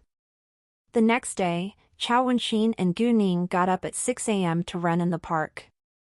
Running was the basic training of a person who practiced kung fu, and it was also necessary to build a strong body by running. There were many people, including men, women, the elderly and children, running in this living area. Miss Chao, good morning. You're running with your friend today? An old woman passed by and greeted Chao Wenxin. Chao Wenxin often ran, so she was already familiar with the other runners. Yes, good morning. Chao Wenxin replied politely. After a short while of running, Gu Ning noticed that someone was following and staring at them from not far behind them, but she didn't sense any hostility from the person. Could it be Chao Wenxin's admirer? Gu Ning looked at Chao Wenxin. It seemed that she hadn't noticed that someone was following them. Hey, Did you notice that someone is following and staring at us from not far behind? Don't turn around.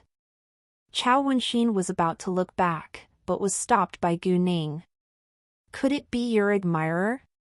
Well, I have plenty of admirers, but none of them can meet my standards, Chao Wenxin said with disdain, then sighed. There are few reliable men nowadays. Most of them are good-looking on the exterior, but unreliable on the inside. At least the men my friends and I have met are like that. They either aren't rich enough and take a liking to your family background, and then once the relationship is getting steady, the man will ask you to pay all the bills and take it for granted, which is quite disgusting, or they are rich men who have countless mistresses. I don't want either of them. I would rather stay single. Chao Wenxin was just being realistic here. And that was the reason why the divorce rate kept climbing and fewer women were willing to get married. Gu Ning would also prefer to stay single if she couldn't meet a reliable man. Up.dfrm no/v/e/lb in.co/m. Saying that, Chao Wenxin suddenly thought of something. Oh, Ning, does your boyfriend have some single and reliable friends? Can you introduce me to one of them? Chao Wenxin half joked. Hearing that, Gu Ning immediately thought of Su Jinchen. He was handsome and had a powerful family background. He also had a good job and character. From what Gu Ning had known till now, Su Jinchen was a reliable man. All of a sudden, Gu Ning realized that Chao Wenxin and Su Jinchen would be a great match.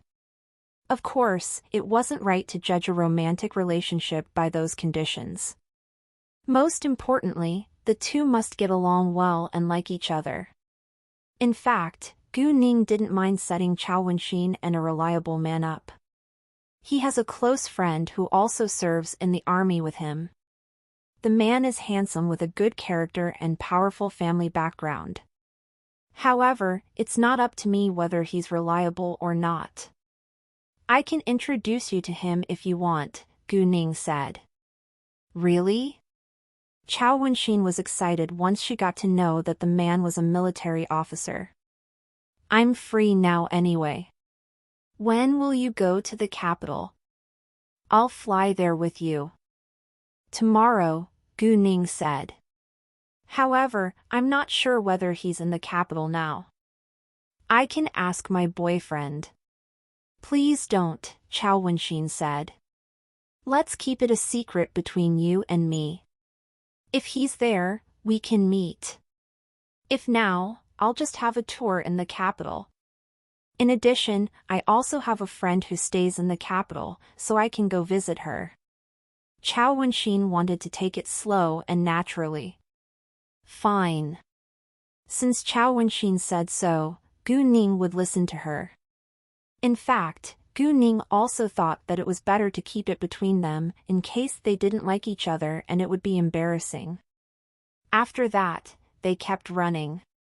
They had run for a long time and the person behind them wasn't able to catch up any longer.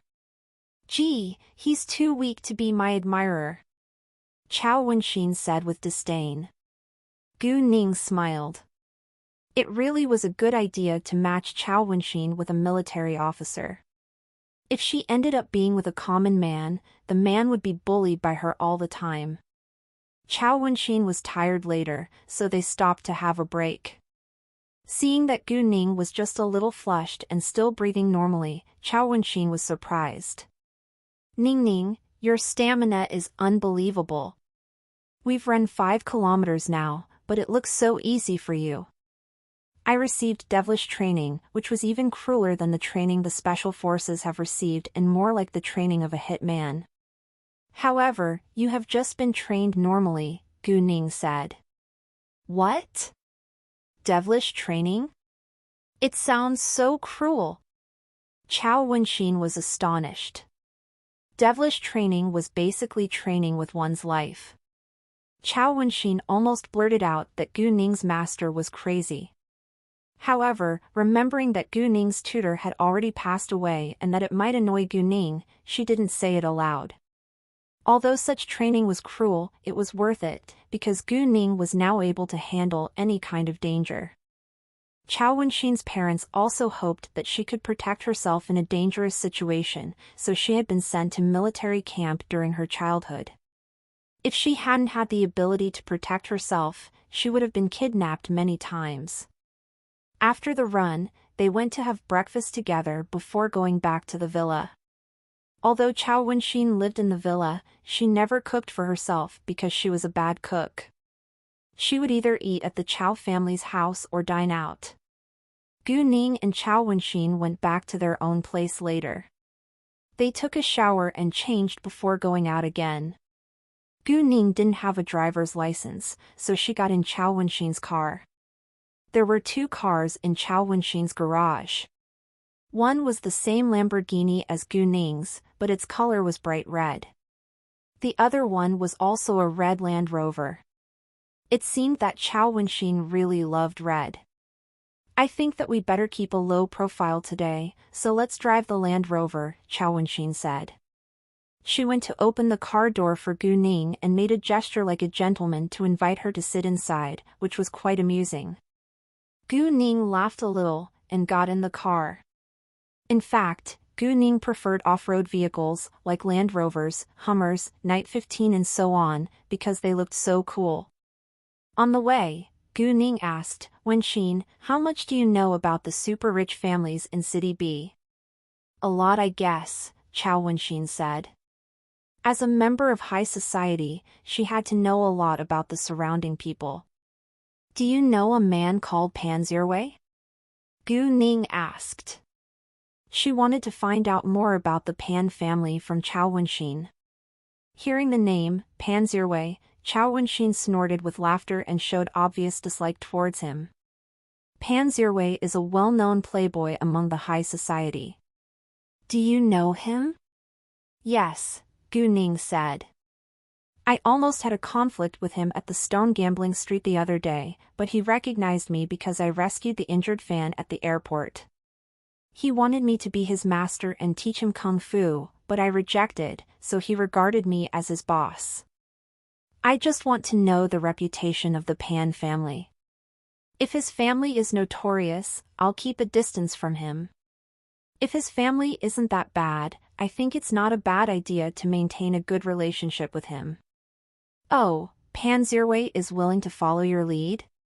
Chao Wenxin was greatly surprised. He despises women so much. Ning Ning, you're really charming. Then, Chao Wenxin added, I haven't heard anything terrible about the Pan family yet, but maybe it's because they hide their dirty secrets really well. Anyway, all businessmen are cunning. As long as it isn't immoral or illegal, I think it's fine. Indeed, all businessmen were cunning. Gu Ning was a cunning businesswoman too. As long as the Pan family wasn't involved in any crimes, Gu Ning wouldn't mind.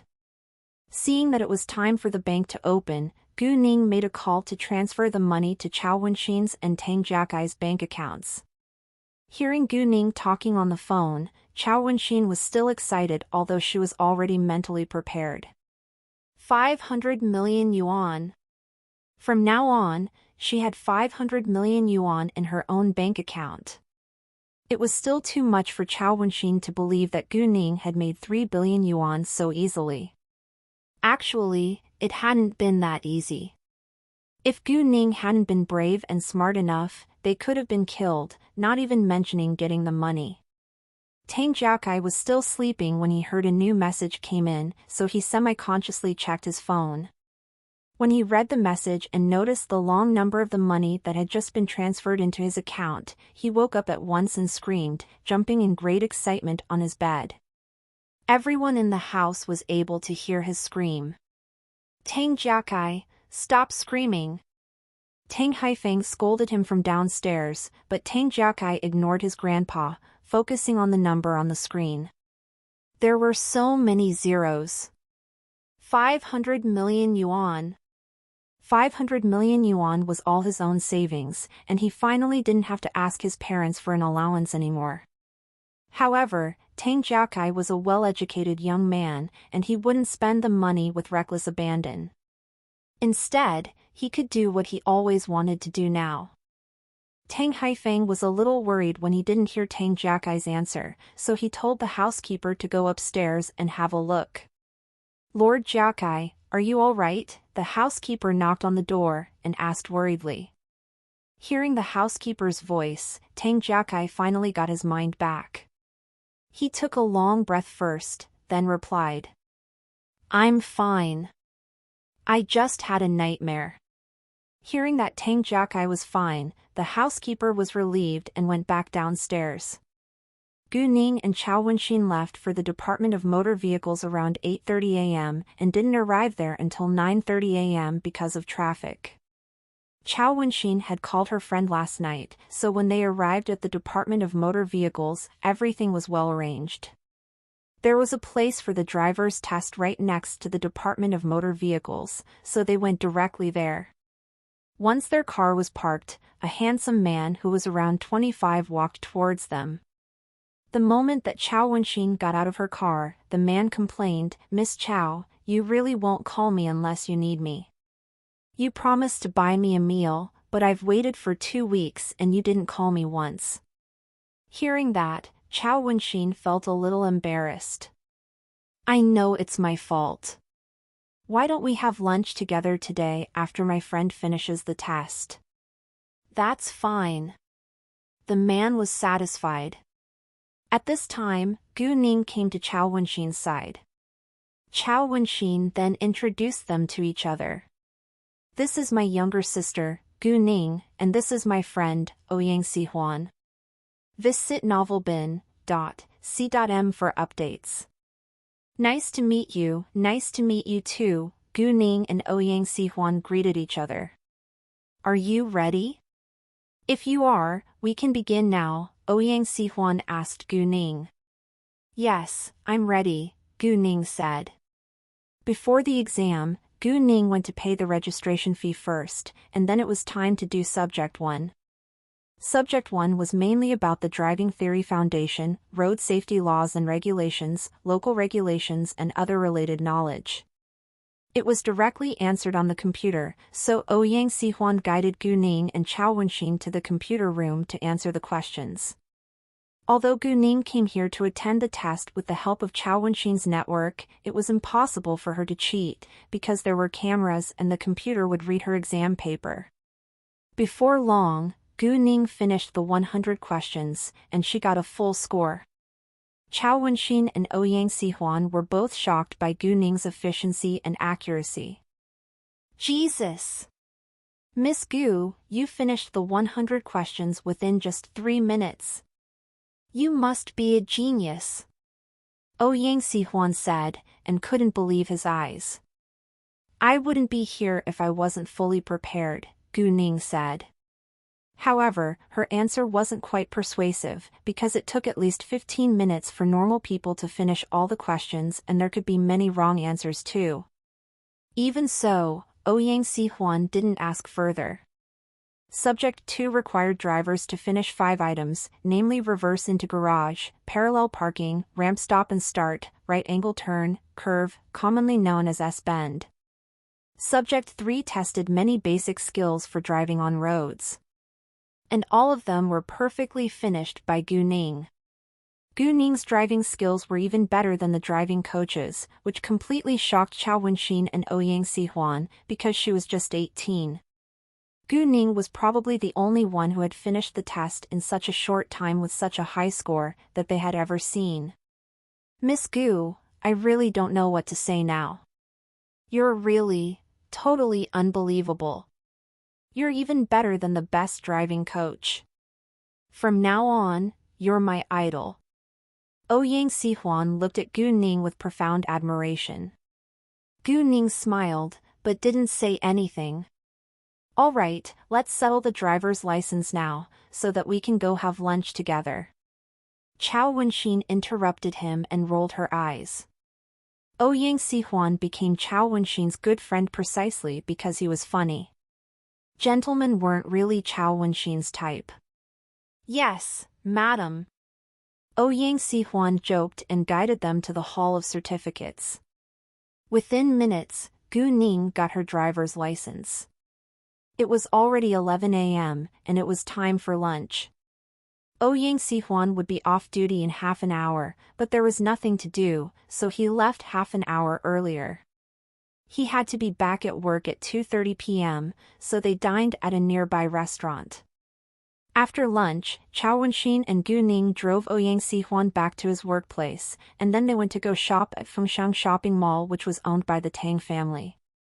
Fengshan Shopping Mall was one of the 3 largest shopping malls in City B, and it was located in the crowded downtown. Although I already have plenty of clothes in my closet and many of them are brand new, I still feel like I lack clothing once I see beautiful dresses. Chao Wenxin had a strong desire to shop right now after she saw those colorful clothing stores. She was like an infant who saw her mother's breast, and was eager to nurse. Gu Ning didn't know what to say. It was normal that women always felt like they lacked clothing, but the way Chao Wenxin bought clothes was still a little crazy. Gu Ning, on the other hand, wasn't very interested in clothing shopping. To be honest, there wasn't much clothing in Gu Ning's closet, but it was enough, so she had no plans to buy more. However, when they walked by a gown store, Gu Ning thought that she should prepare several sets of formal dresses in case she needed them in the future for parties. After all, her identity was different now, because it was already exposed that she was the real boss of Jade Beauty Jewelry. It was predictable that she would be invited to attend many parties or balls. Networks were built at parties, and Gu Ning knew it very well. Wenxin, do you know any good gown stores here? I want to buy several sets of formal dresses, Gu Ning asked. Gowns. Chao Wenxin's eyes suddenly lit up, but soon looked a little sad. Well, I actually have a friend whose major is clothing design. I think her designs are beautiful, but she isn't famous. If you don't mind, I'd like to show you. Of course not. Gu Ning never cared about brands, she cared about quality and design. Afterwards, Chao Wenxin guided Gu Ning to the gown store run by her friend, which was also in Fengshan Shopping Mall.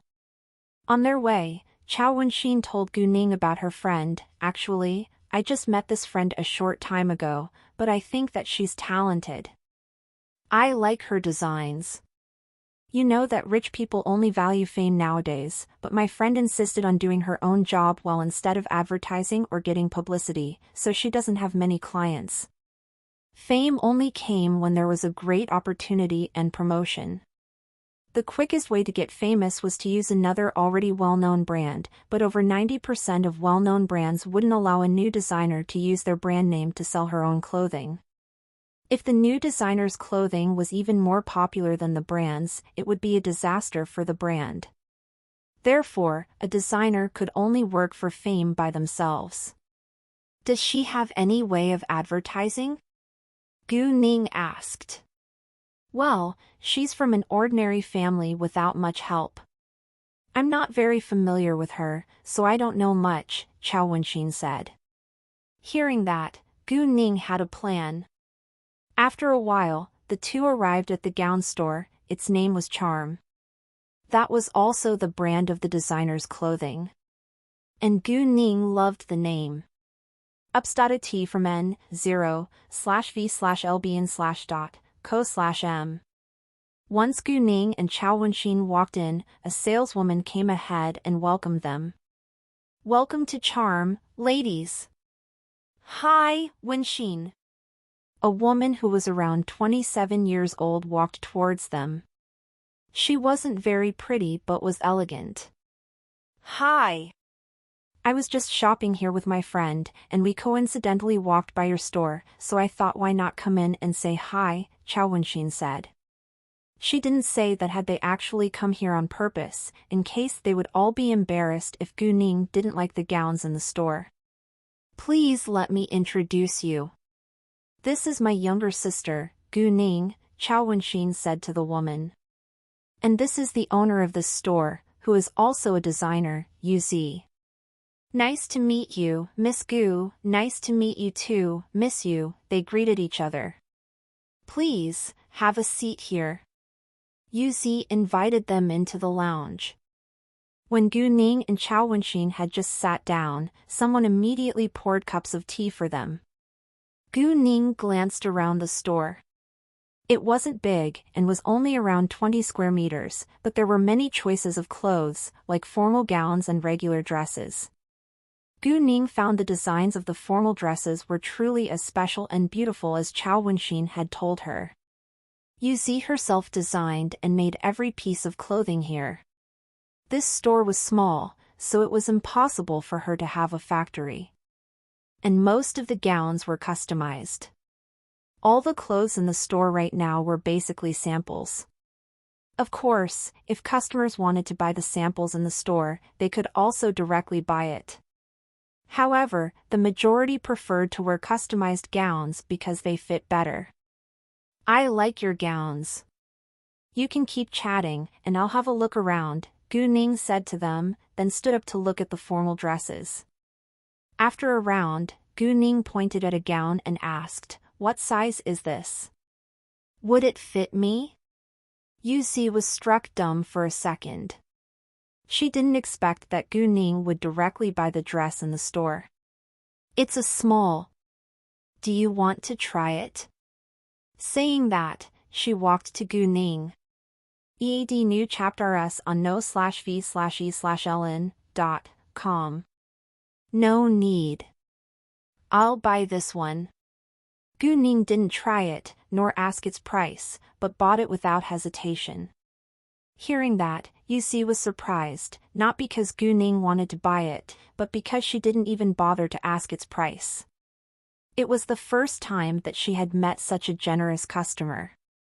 However, if Gu Ning didn't try it, wasn't she worried that it wouldn't fit? It was winter, and they were all in thick coats, so it was hard to see Gu Ning's figure. Yuzi had no idea whether this gown would fit Gu Ning. If it was normal dresses, it would be fine even if it was a little loose or tight, but the gown that Gu Ning pointed at was very tight. "Ning Ning, you don't want to try it?" Chao Wenxin was also surprised. Women always enjoyed trying new clothes, but Gu Ning wouldn't waste time on that. "I don't think it's necessary, because I know my size," Gu Ning said. Since Gu Ning said so, Yuzi didn't insist. "No problem, I'll pack it up for you now." Yuzi wasn't dumb, and she realized now that Chao Wenxin and Gu Ning intentionally came here to support her. Yuzi packed the gown for Gu Ning. "This gown is 68,000 yuan. Since you're Wenxin's friend, I can give you 20% off, and it'll be 54.4 thousand yuan, Yuzi said. "Sure." Gu Ning took out a bank card and gave it to Yuzi. Yuzi was a little surprised again. Gu Ning had to be very rich to buy a gown which cost dozens of thousands of yuan without caring about its price. In fact, Yuzi didn't know Chao Wenxin's family background, not because Chao Wenxin wasn't willing to tell her, but because they were merely normal friends, and it wasn't necessary to talk about family background. Chao Wenxin was also a generous shopper, so Yuzi knew that she had to be rich, but she had no idea how rich she was. "Ning Ning, please sit here for a little while longer. I need to use the ladies' room," Chao Wenxin said to Gu Ning. She suddenly felt uncomfortable in her stomach. "Sure. I'll wait for you," Gu Ning replied.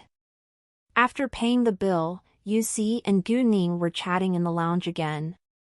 "Miss Yu, I heard from Wenxin that you design and make all the gowns on your own?" Gu Ning asked. "Yes.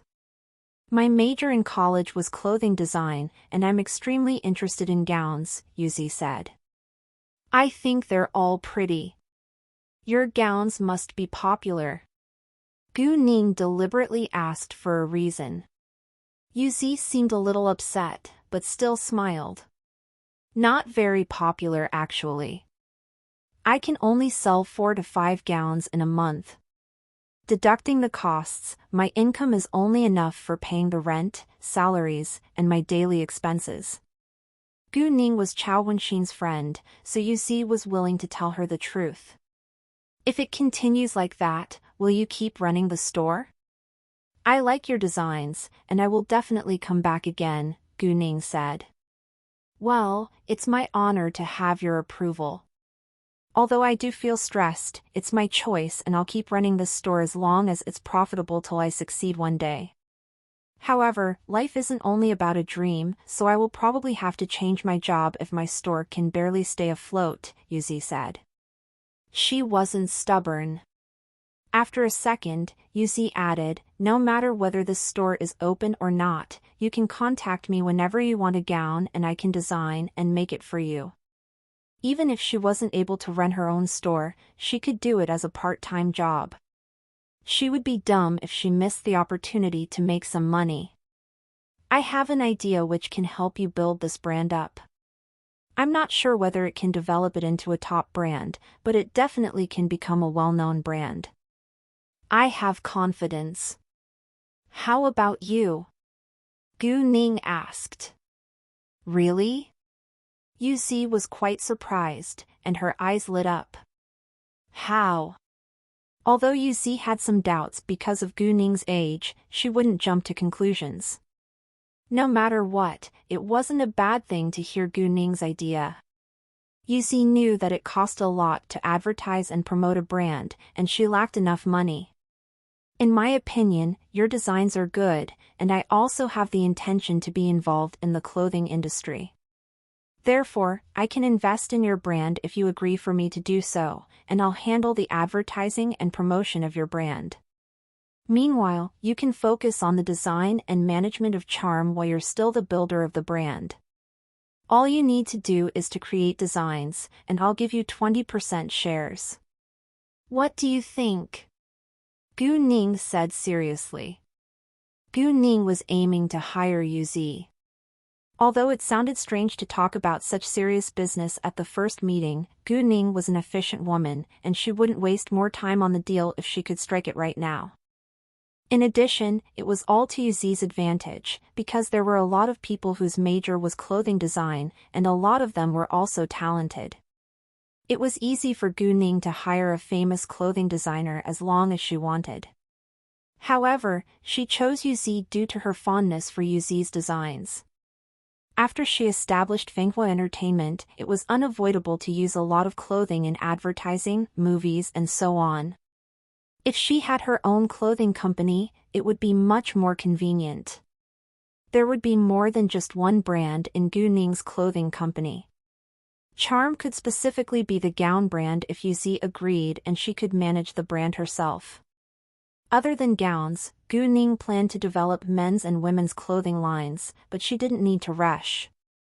Gu Ning offered Yuzi the shares, instead of a very attractive annual package, because she needed a manager. Although she didn't know much about Yuzi, she believed that Yuzi was reliable since Yuzi was able to make friends with Chao Wenxin.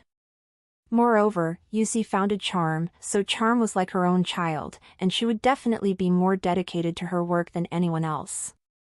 Hearing what Gu Ning said, Yuzi was very surprised. It was like something fell into her lap out of the blue. If she was able to make Charm popular, she was, of course, willing to do it on her own, but the point was that she didn't have the ability. Nevertheless, she couldn't help but doubt Gu Ning's ability now, because Gu Ning looked too young to run a company. Anyway, it wouldn't do her any harm even if it didn't work, so Yuzi would like to give it a try. Miss Gu, are you being serious? What are you talking about? Chao Wenxin came back at this time and heard what Yuzi had just said.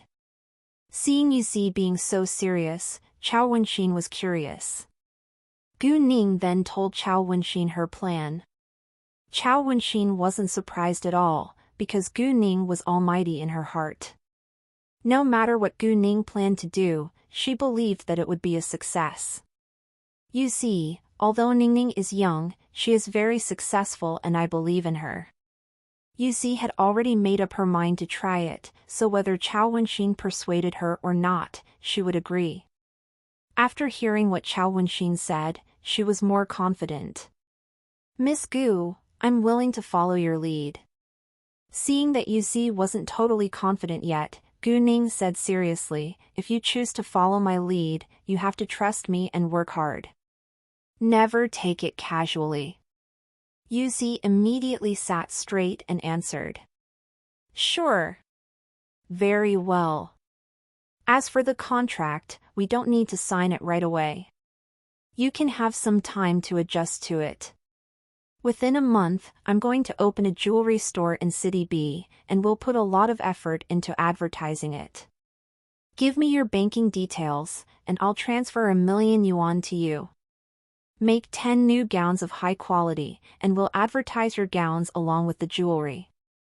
At the opening ceremony, we'll invite 10 models to walk on the runway. Our brand ambassadors will also be there. The future of our jewelry and gowns relies on this battle. Gu Ning said. This time, Gu Ning decided to do her best to highly publicize her brands. She would also turn to the Tang family for help and make full use of her network. However, she would still exact revenge on her own. Hearing that, Yuzi was excited and full of enthusiasm. Yes, boss. She naturally changed her way of addressing Gu Ning. Oh, Ning Ning, who do you want to use as your brand ambassadors? There are 2 very famous and popular female stars in Tanghuang Group. One is Yan Yan, and the other is Lin Anxiao, Chao Wenxin said. Hearing that, Yuzi took a long breath in. Yan Yan and Lin Anxiao are both the A-list stars. Will they agree? LL News Tirais at N0V/LBI/.cm. Although she didn't know how big or famous Gu Ning's jewelry store was, charm was unknown to the public. Let alone the A-list stars, even Z-list stars wouldn't bother to endorse charm. We don't need to rush. Gu Ning had heard of the 2 female stars, but wasn't familiar with them. Gu Ning didn't want the Tang family to help her invite stars to be the brand ambassadors. Instead, she planned to discuss the deal with the stars on her own as a businesswoman.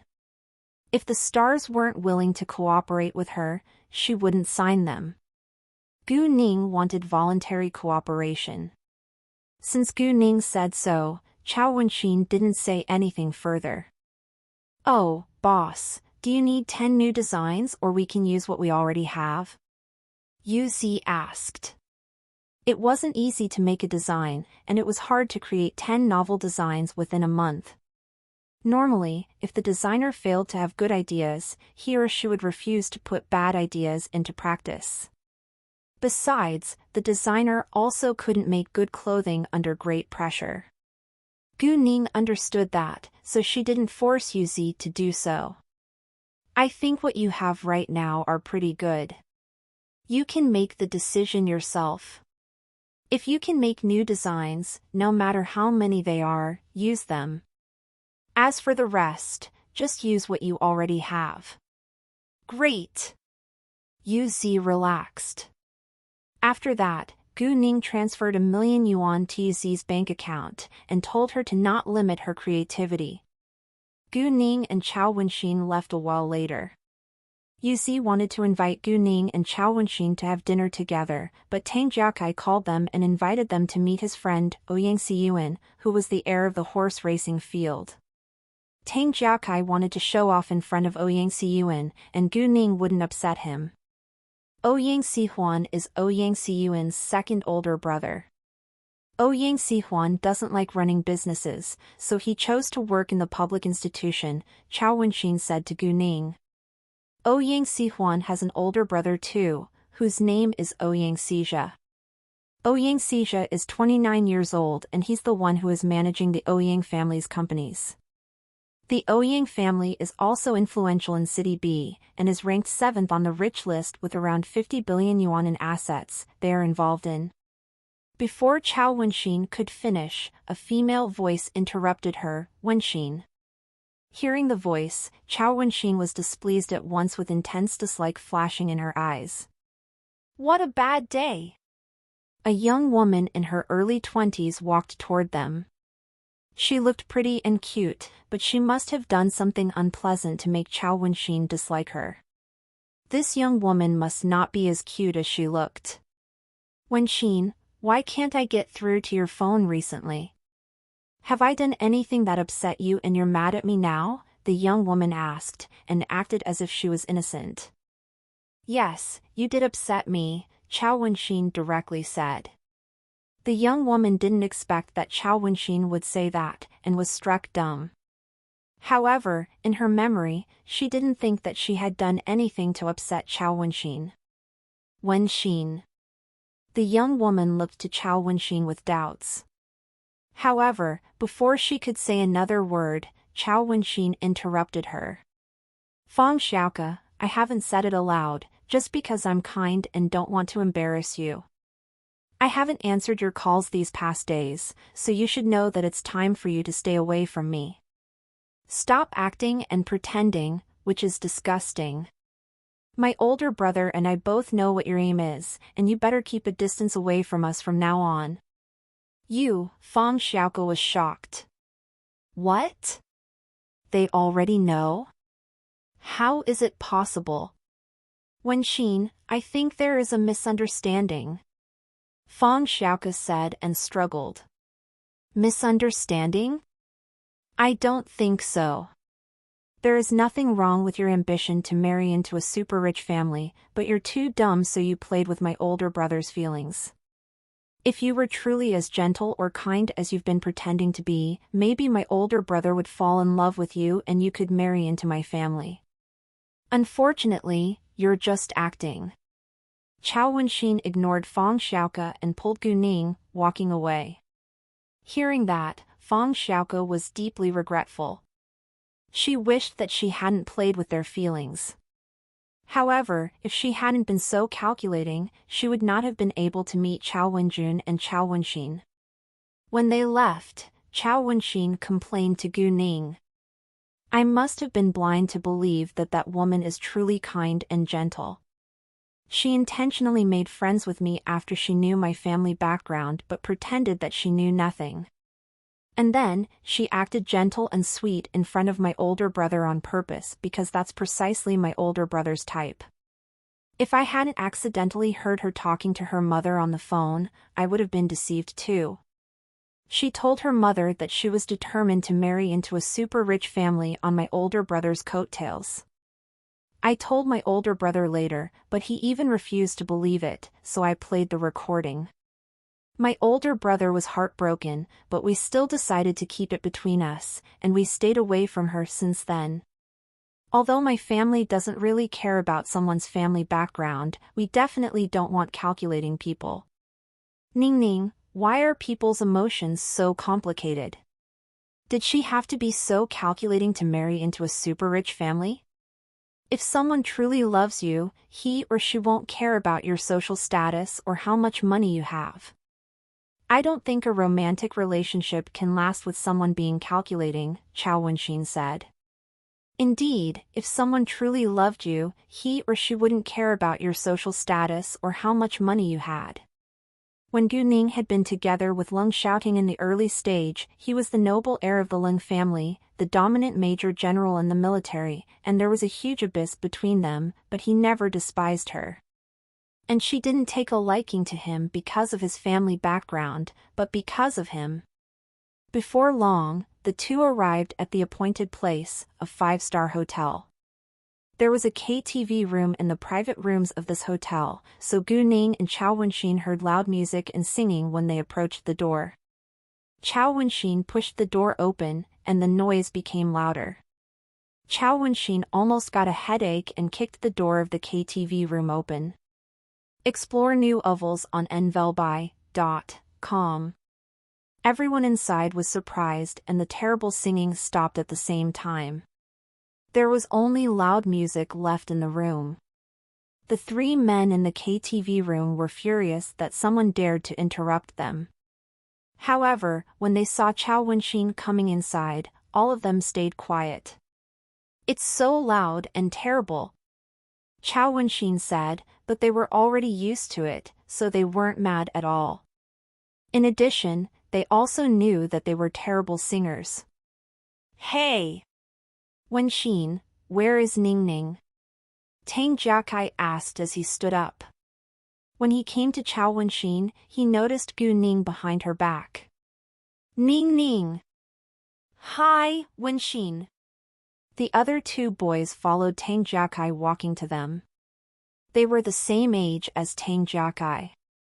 One was tall and handsome, while the other was comparatively plain.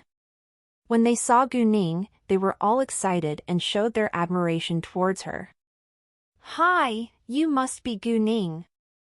You're so awesome and we've heard a lot about you. Exactly.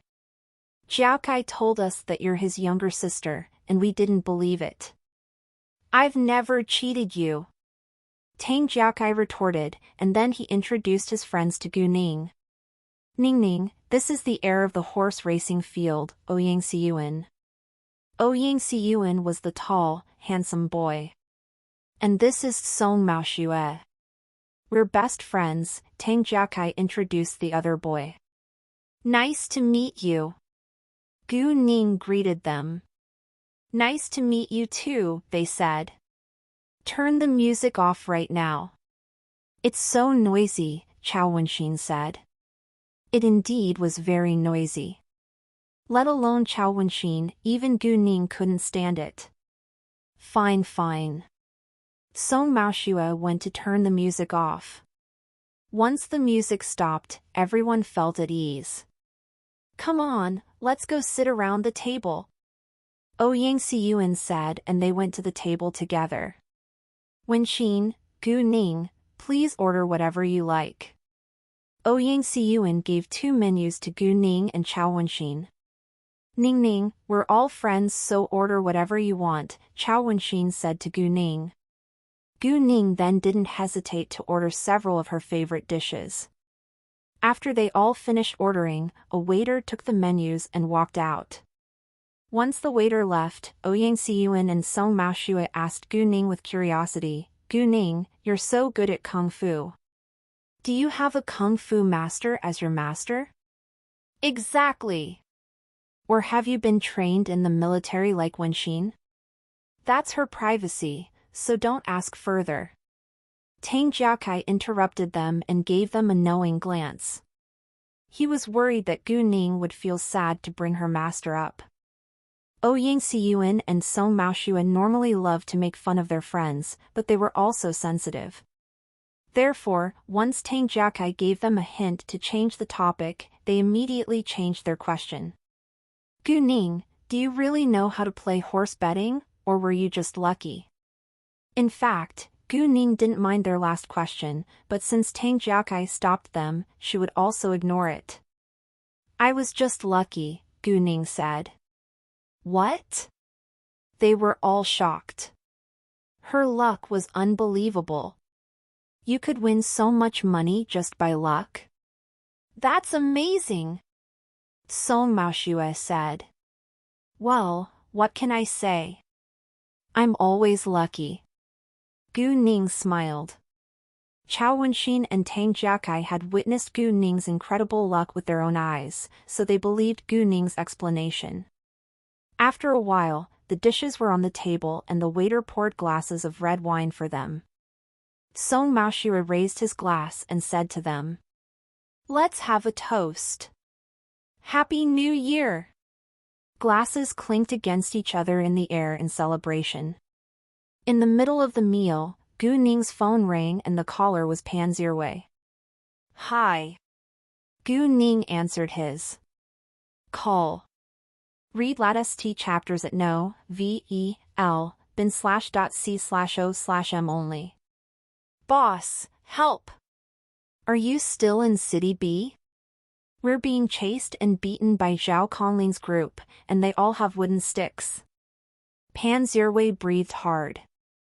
Pan Zirwei's voice was loud, so Chao Wenxin and Tang Jiakai, who sat next to her, heard it. Gu Ning was worried. Where are you right now? We're at the circuit in the Southern Mountain Road, Pan Zirwei said. They went there today to race their cars, but Zhao Conglin knew their schedule and brought a group of people to beat them. Zhao Conglin and his men were well prepared, so Pan Zhiwei and his friends had suddenly been attacked before they escaped to the mountains. "I'll be right there," Gu Ning said, standing up. "I'm sorry. It's an emergency and I have to leave now." "I'll go with you." Chao Wenxin stood up. Although she knew that Gu Ning could handle it alone, she wouldn't miss the chance to practice her fighting skills. "Me too."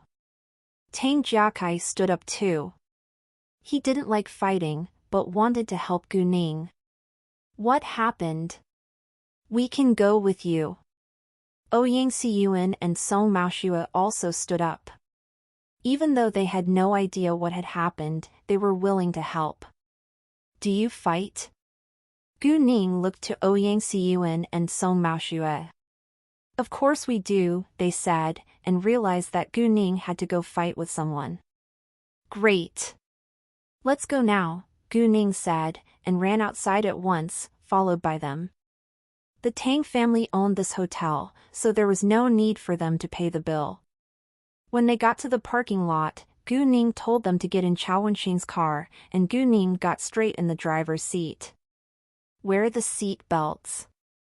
We're leaving for the circuit in the Southern Mountain Road." "Give me the directions," Gu Ning said, and drove the car ahead at a high speed. Everyone in the car was astonished and scared. Gu Ning drove the car fast on the road, and she didn't even bother to reduce speed when there was a lot of traffic. She could always overtake them. Other drivers on the road all noticed a red Land Rover moving smoothly at a high speed among the traffic. They kept swearing, but had to admit that the driver of the red Land Rover was really skillful. Chao Wenxin and her friends in the car almost threw up, but they also admired Gu Ning's impressive driving skills. When there was less traffic on the road, Gu Ning directly raised the speed to 120 miles per hour. It normally took around 40 minutes to get to the circuit in the Southern Mountain Road, but Gu Ning only spent 20 minutes on the road. When they arrived at the foot of the mountain, they saw that 7 cars were stopped there, but there was no one around. Gu Ning took out her phone and threw it to Chao Wenxin. She told Chao Wenxin to call Pan Zhiwei, but nobody answered. Could he be in trouble? Chao Wenxin guessed. Gu Ning had the same feeling. She stopped the car and used her jade eyes to see what was going on in the mountain. Finally, she found 2 groups of people who were fighting at a steep part of the mountain. Or to be more specific, it was a group of people who kept beating another group. There were at least 12 people in Zhao Conglin's group, and they were violently beating as well as kicking the 5 in Pan Zhiwei's group. Gu Ning was furious, and others in the car all felt scared. Without hesitation, Gu Ning directly drove the car on the mountain road. She never reduced the speed, and made many abrupt hairpin turns. Although they were wearing seat belts, they couldn't help but knock against each other or the car. After 5 minutes, they arrived at the place where Pan Zhiwei and his friends were being beaten. Gu Ning slammed on the brakes, and everyone in the car moved forward under the force. Luckily, they had all tightly buckled their seat belts. Gu Ning unfastened her seat belt, jumping out of the car and dashed to them. Actually, whether Chao Wenxin and her friends came along with Gu Ning or didn't, Gu Ning could handle it well on her own. She simply didn't want to turn their kindness down. Chao Wenxin and the others followed Gu Ning in climbing out, but they weren't as fast as Gu Ning.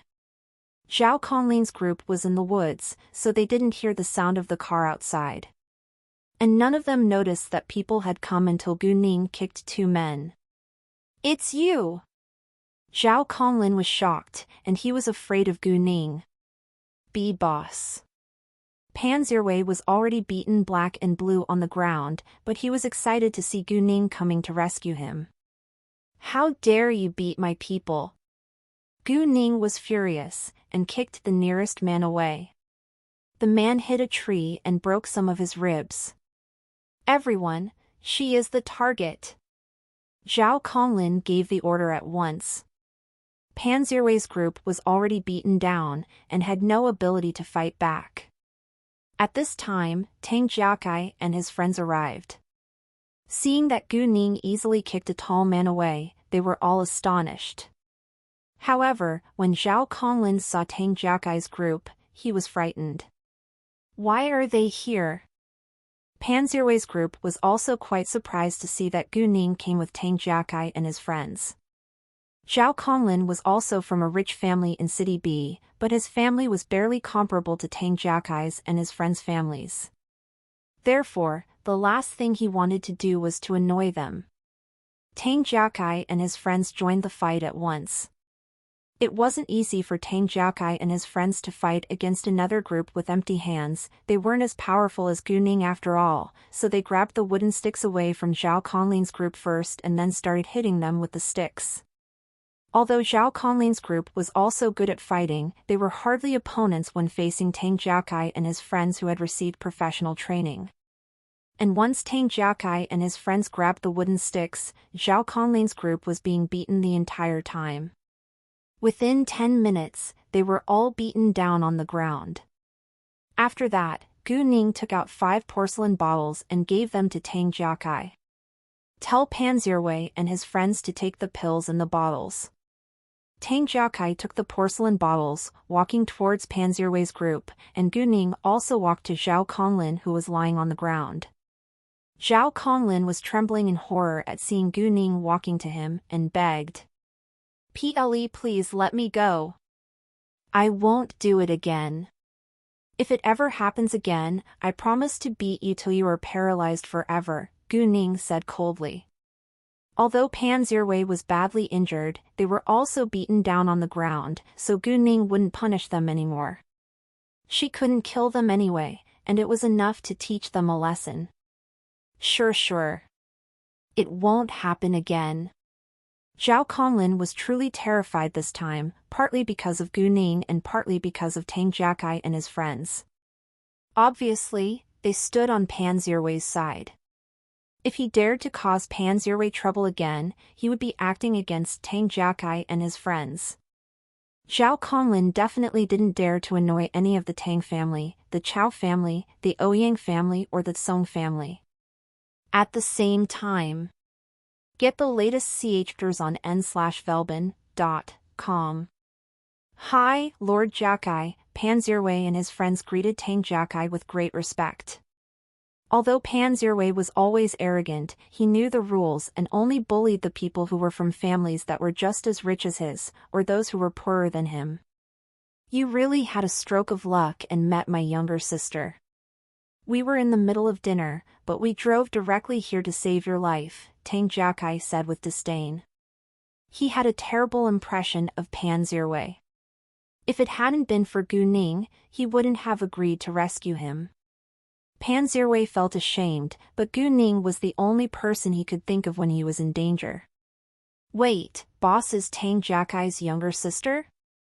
Pan Zhiwei was shocked.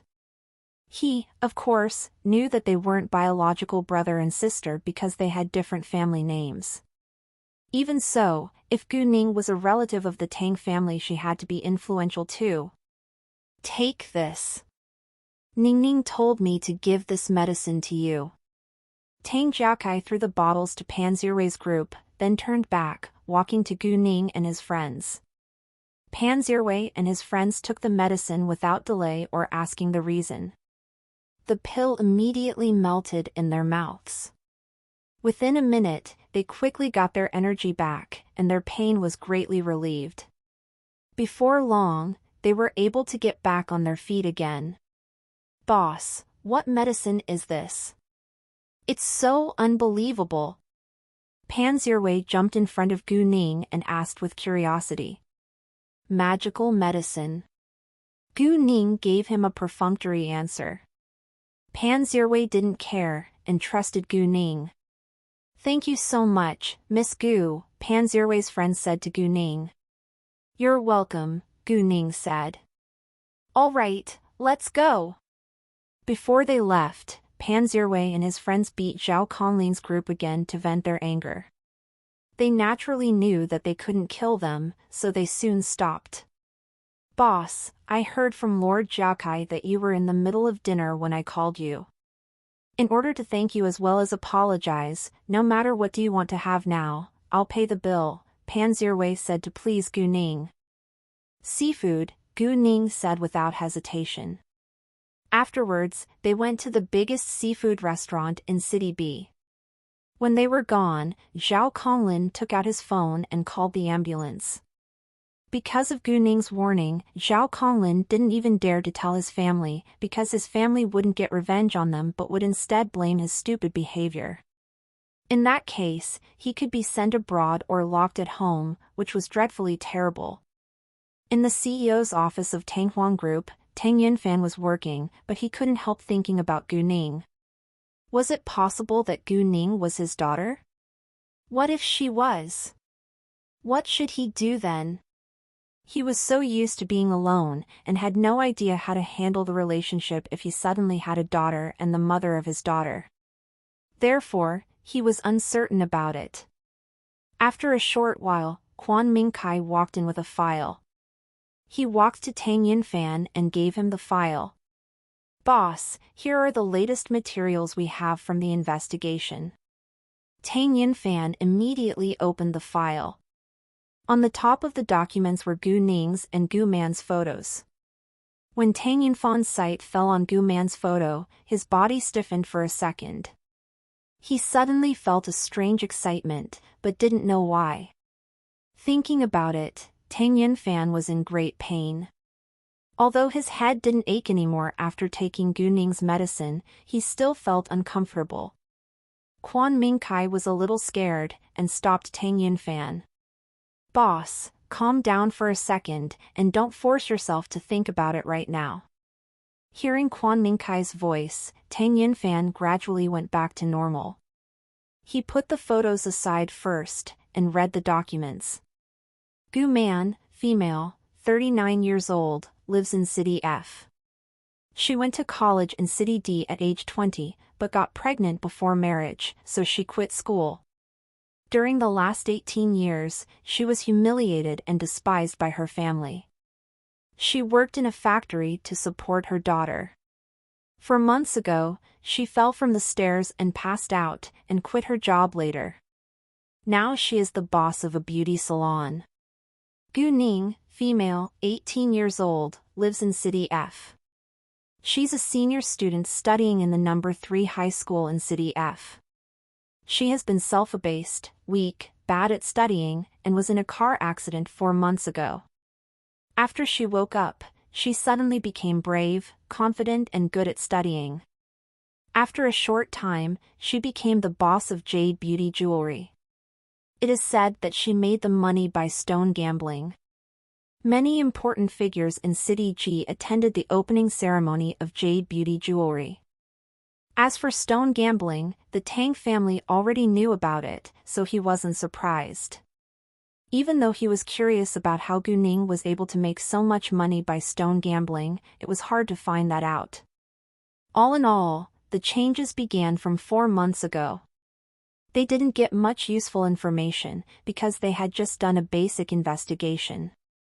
They could turn to the Bureau of Industry and Commerce if they wanted to know which companies were under Gu Ning's name, but they had no interest in doing that because it wasn't important. After all, they already knew about many of Gu Ning's companies. Reading what Gu Ning and Gu Man had experienced, Tang Yunfan was furious all of a sudden. He wasn't a man with a lot of sympathies, but he failed to curb his anger when Gu Ning and Gu Man were involved. Although he wasn't sure yet, he believed that Gu Ning and Gu Man had to have a close relationship with him. Otherwise, he wouldn't have felt like he had met Gu Man before. Otherwise, Gu Ning wouldn't have resembled him so much. Otherwise, he wouldn't have been affected by them. Otherwise, Gu Man wouldn't have gotten pregnant right when he had disappeared from his family. A single coincidence could just be a coincidence, but a series of coincidences had to be something with certainty. He was eager to get his memory back to figure out what had really happened during that time. Precisely because he lost the memory, he didn't know how to face Gu Ning and Gu Man even if they were his family. He already forgot the feeling of love, and Gu Man was merely a familiar stranger in his eyes now. Tang Yinfan told his feelings to Quan Mingkai and asked, "Do you think Gu Ning is really my daughter?" "Boss, I think that it's highly possible, or you wouldn't have such feelings," Quan Mingkai said. "If you have time, you can visit City D, especially the university Gu Man studied in. Maybe you'll remember something." Although 18 years have passed by, and City D has altered a lot too, there must be something that stayed the same. Meanwhile, Qi Tianlin also got the results from the investigation of Gu Ning's identity. It was basically the same as what Tang Yinfan had got. Qi Tianlin lazily lay on the sofa in the luxurious office on the top floor of the Earth nightclub. He still looked very proud and obtrusive. After reading the information about Gu Ning, he had many thoughts. She totally changed right after the car accident? The changes were so dramatic. She suddenly became a smart, brave, confident billionaire from a dumb, weak, self-abased, poor girl? It sounds like an imaginary story. Or, was she just pretending before the car accident? But, why? And, her unusual ability of stone gambling. How accurate must she be to make enough money to open a high-end jewelry store? Moreover, a majority of the important figures in City G all attended the opening ceremony, including people from the Qing gang. The person from the Qing gang's company sent Gu Ning the natural red coral, which is worth dozens of millions of yuan, so their relationship couldn't be simple. However, Qi Tianlin didn't know whether Gu Ning had a close relationship with the company owned by the Qing gang, or directly with the Qing gang. In addition, was she closely related to the senior management of the Qing gang, or the head of the Qing gang, Siti? Qi Tianlin had only ordered them to investigate Gu Ning's identity, so he didn't get many details. Of course, if he wanted to know details, he wouldn't have the results within a short period of time. And if Gu Ning had a close relationship with Siti, was it possible that she had appeared in the Earth nightclub for a reason? Although the Kirin gang and the Qing gang stayed in their own lanes and minded their own business, they still had conflicts over some deals. Besides, peers were also competitors. Qi Tianlin had the ambition to be the head of the #1 gang in this country, and he didn't believe that Siti had never thought about the same thing. Therefore, he had kept a close eye on the Qing gang's activities.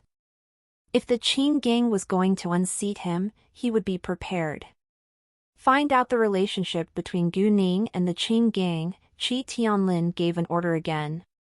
He didn't care about the other things, but he had to investigate their relationship clearly.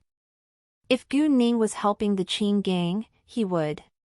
Weirdly, he was suddenly reluctant to kill Gu Ning. Fine, he decided to lock her in her room. "Yes, boss," Yu Hao said. "Why don't we go to the Earth nightclub to have fun later?" Pan Zirwei proposed after the meal. "No." Chao Wenxin and Tang Jiakai rejected at once. After what they had been through yesterday, they would never ever go there again. "I don't want to either." Although Gu Ning wasn't afraid, she didn't want to go there. She knew that Qi Tianlin would investigate her after what had happened yesterday. If he found out about her connection with the Qing gang and thought that she was a spy for them, she would be in big trouble. Since they refused to go there, Ouyang Xiyuan and Song Maoshua wouldn't go either. Top VL updates on n/o/v/lb/in.com. Then where should we go now? Pan Zirwei didn't think further. He simply thought that they disliked the place. "Why don't we have a boat tour on the river?" Ningning hasn't been to the beautiful river in City B yet. "The night view is breathtaking," Chao Wenxin said. Gu Ning thought for a while and agreed. The Tang family was the leading family in the ship industry in City B, so there were many luxurious pleasure boats under the Tang family's name. Tang Jiakai made a call, and they directly got on board right after they arrived. In the Tang family's old house, Tang Haifeng, Tang Yinhang and his wife were watching TV in the living room. Tang Yinfan didn't go home until dinner was over. When they noticed Tang Yinfan being so distracted, they asked whether he felt uncomfortable, but Tang Yinfan didn't answer. At least he didn't want to say anything before he found the truth. "Oh, since Girl Gu is already a member of our family, I think that it's necessary to hold a party and announce to everyone that she is one of us now. I don't want anyone to take advantage of her," Tang Haifeng said. Since Tang Yinfan hadn't made up his mind to take Gu Ning as his own daughter, Tang Haifeng thought that it wasn't a bad idea to tell everyone that he already regarded Gu Ning as his own granddaughter. Tang Yinfan was struck dumb for a second, but stopped his father at once. "We don't need to rush. Just give me some time." He was almost certain that Gu Ning was his biological daughter, so he would announce the news to everyone when it was the right time, instead of only treating Gu Ning like his daughter. However, he didn't know any details yet, and he couldn't tell Tang Haifeng what he had found out, because he lost his memory of that year. Tang Yinfan was willing to have Gu Ning as his family, but Gu Man was also involved in this mess, so he wanted to regain his memory first, so that he would be able to accept it with his true feelings. He hoped that he could bring them both home. Tang Haifeng didn't know what he was thinking, and was mad at once. "Why? Since everyone accepted it, we need to hold the party as soon as possible." No one was more eager than Tang Haifeng to announce to people around him that Gu Ning was his granddaughter now. "I agree with father. If we're going to hold the party sooner or later, it needs to be grand," Tang Yinhang said. "I have my reasons, so listen to me this time," Tang Yinfan said in an undeniable tone, then he directly walked upstairs. Tang Haifeng was furious, but didn't know what to say. Obviously, Tang Yinfan had his own plan. Tang Haifeng thought that maybe he wasn't willing to take Gu Ning as his daughter, while Tang Yinhang suddenly thought of what he had discussed with Chao Ruihua. Is it possible that Yinfan found out Gu Ning's hidden reason which explained why she approached our family, so he doesn't want to rush? That was just Tang Yinhang's pure conjecture, so it wasn't appropriate for him to say it out right now. Gu Ning and the others had taken the boat on the river for 2 hours before they went back home. Visit novilbin.c/m for the L-test updates.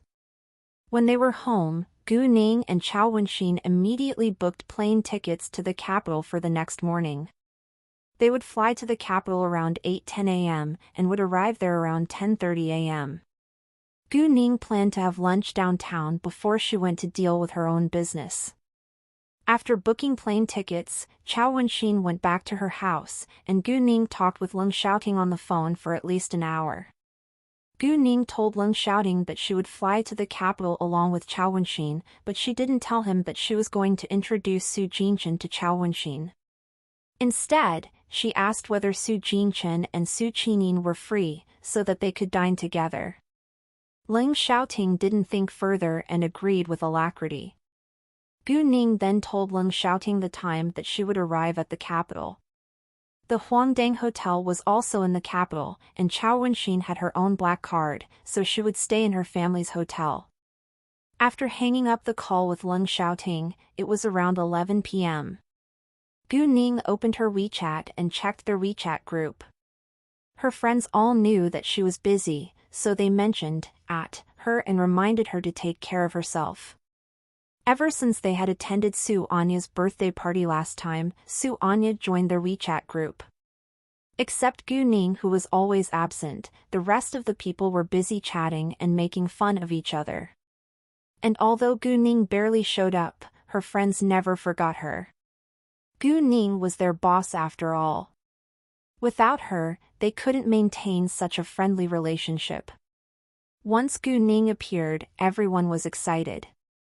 Even though they just hadn't seen each other for a few days, it felt like ages. Gu Ning felt touched that she had a group of real friends. During this time, Tang Yinfan couldn't sleep. He couldn't help thinking about Gu Ning and Gu Man, and he kept forcing himself to get his lost memory back. However, no matter how hard he tried, he didn't have any clue. In the end, Tang Yunfan couldn't tolerate it anymore, and he took sleeping pills to fall asleep. However, in his sound dream, he dreamed that an old bus was moving on a road. When it turned, there was a fast oncoming car right ahead of it. The bus tried to avoid the car, but accidentally crashed into the river. Abruptly, Tang Yunfan woke up from his dream. He had a strong feeling that the dream was real. Thus he did his best to keep the dream in his mind and searched for the map of City D on his computer to see whether there was any river around City D. Tang Yunfan found out there was a river at a place which was 30 kilometers away from southern City D, and there was also a road which passed by the river. Although he wasn't sure it was the same road, it was the only road if he had been setting off from City D. He made up his mind to visit that place. The next day, Gu Ning and Chao Wenxin got up at 6 a.m. Chao Wenxin wore light makeup and carried a small suitcase before she walked out. They would only stay in the capital for about 2 days, so Chao Wenxin didn't bring much clothing to change into. On the contrary, Gu Ning's suitcase was obviously bigger than Chao Wenxin's. Because Gu Ning didn't want to expose the secret of her telepathic eye space, she had to pull the suitcase around with her. Chao Wenxin drove her Land Rover to the airport and left the car there, so that she could use it again when she came back. After finishing all the procedures, it was still half an hour away from the departure time. Although Chao Wenxin didn't carry many things, there was liquid in her baggage, so she had to check it in. Gu Ning did the same thing. Gu Ning? When they just came in the lounge, Gu Ning heard someone calling her. She looked towards the voice and noticed Qiu Yusin. Qiu Yusin was waving at her not far away. Seeing Qiu Yusin, Gu Ning suddenly remembered that Qiu Yusin lived in City B. She didn't feel guilty that she hadn't visited Qiu Yusin, because they weren't very familiar after all. Gu Ning smiled at her and walked over with Chao Wenxin. "Hi, Yusin," Gu Ning said. When Gu Ning and Chao Wenxin walked near, Qiu Yusin recognized that the young woman with Gu Ning was Chao Wenxin. She was a little surprised that the two were together. "Hi, Miss Chao." They were both from the high society, so they naturally knew each other. "Miss Qiu, nice to meet you." Chao Wenxin also recognized Qiu Yusin. They had met at parties, and Qiu Yusin was a famous model, so Chao Wenxin often saw her pictures on magazine covers. Qiu Yusin was a model, but she also had her bottom line. She never wore a bikini or very little clothing in front of a camera, because modeling was just her hobby and she didn't rely on that to support herself. In addition, Qiu Yusin was from a super rich family. It would be a shame to her family if she was naked in front of a camera. "Where are you flying today?" Qiu Yusin asked. "The capital," Gu Ning said. "How about you?" The gate where Qiu Yusin stood wasn't to the capital, so Gu Ning asked. "Oh, I'm flying to Malaysia for work," Qiu Yusin said. After they chatted for a while longer, the radio announced that the plane to Malaysia was about to take off. Qiu Yusin then said to them, "Sorry, I have to leave now. See you around." They said goodbye to each other and Qiu Yusin went to get aboard. Gu Ning and Chao Wenxin also went to their gate. "Ning, how come all the people you know are from either rich or powerful families? Tell me. How did you meet Qiu Yusin?" Chao Wenxin asked with curiosity.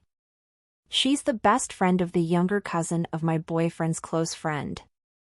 "We've met several times," Gu Ning said, but she didn't mention that her boyfriend's close friend was Su Jinchen. Chao Wenxin understood, and didn't ask further. They sat down in chairs in front of the gate, waiting to get aboard. Before long, the radio announced that passengers to the capital needed to be ready to go aboard.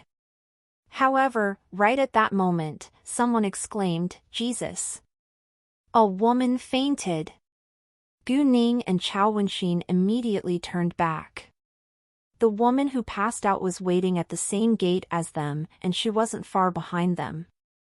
The young woman fell to the ground in unconsciousness, and there was a little boy around 4 years old standing crying beside her.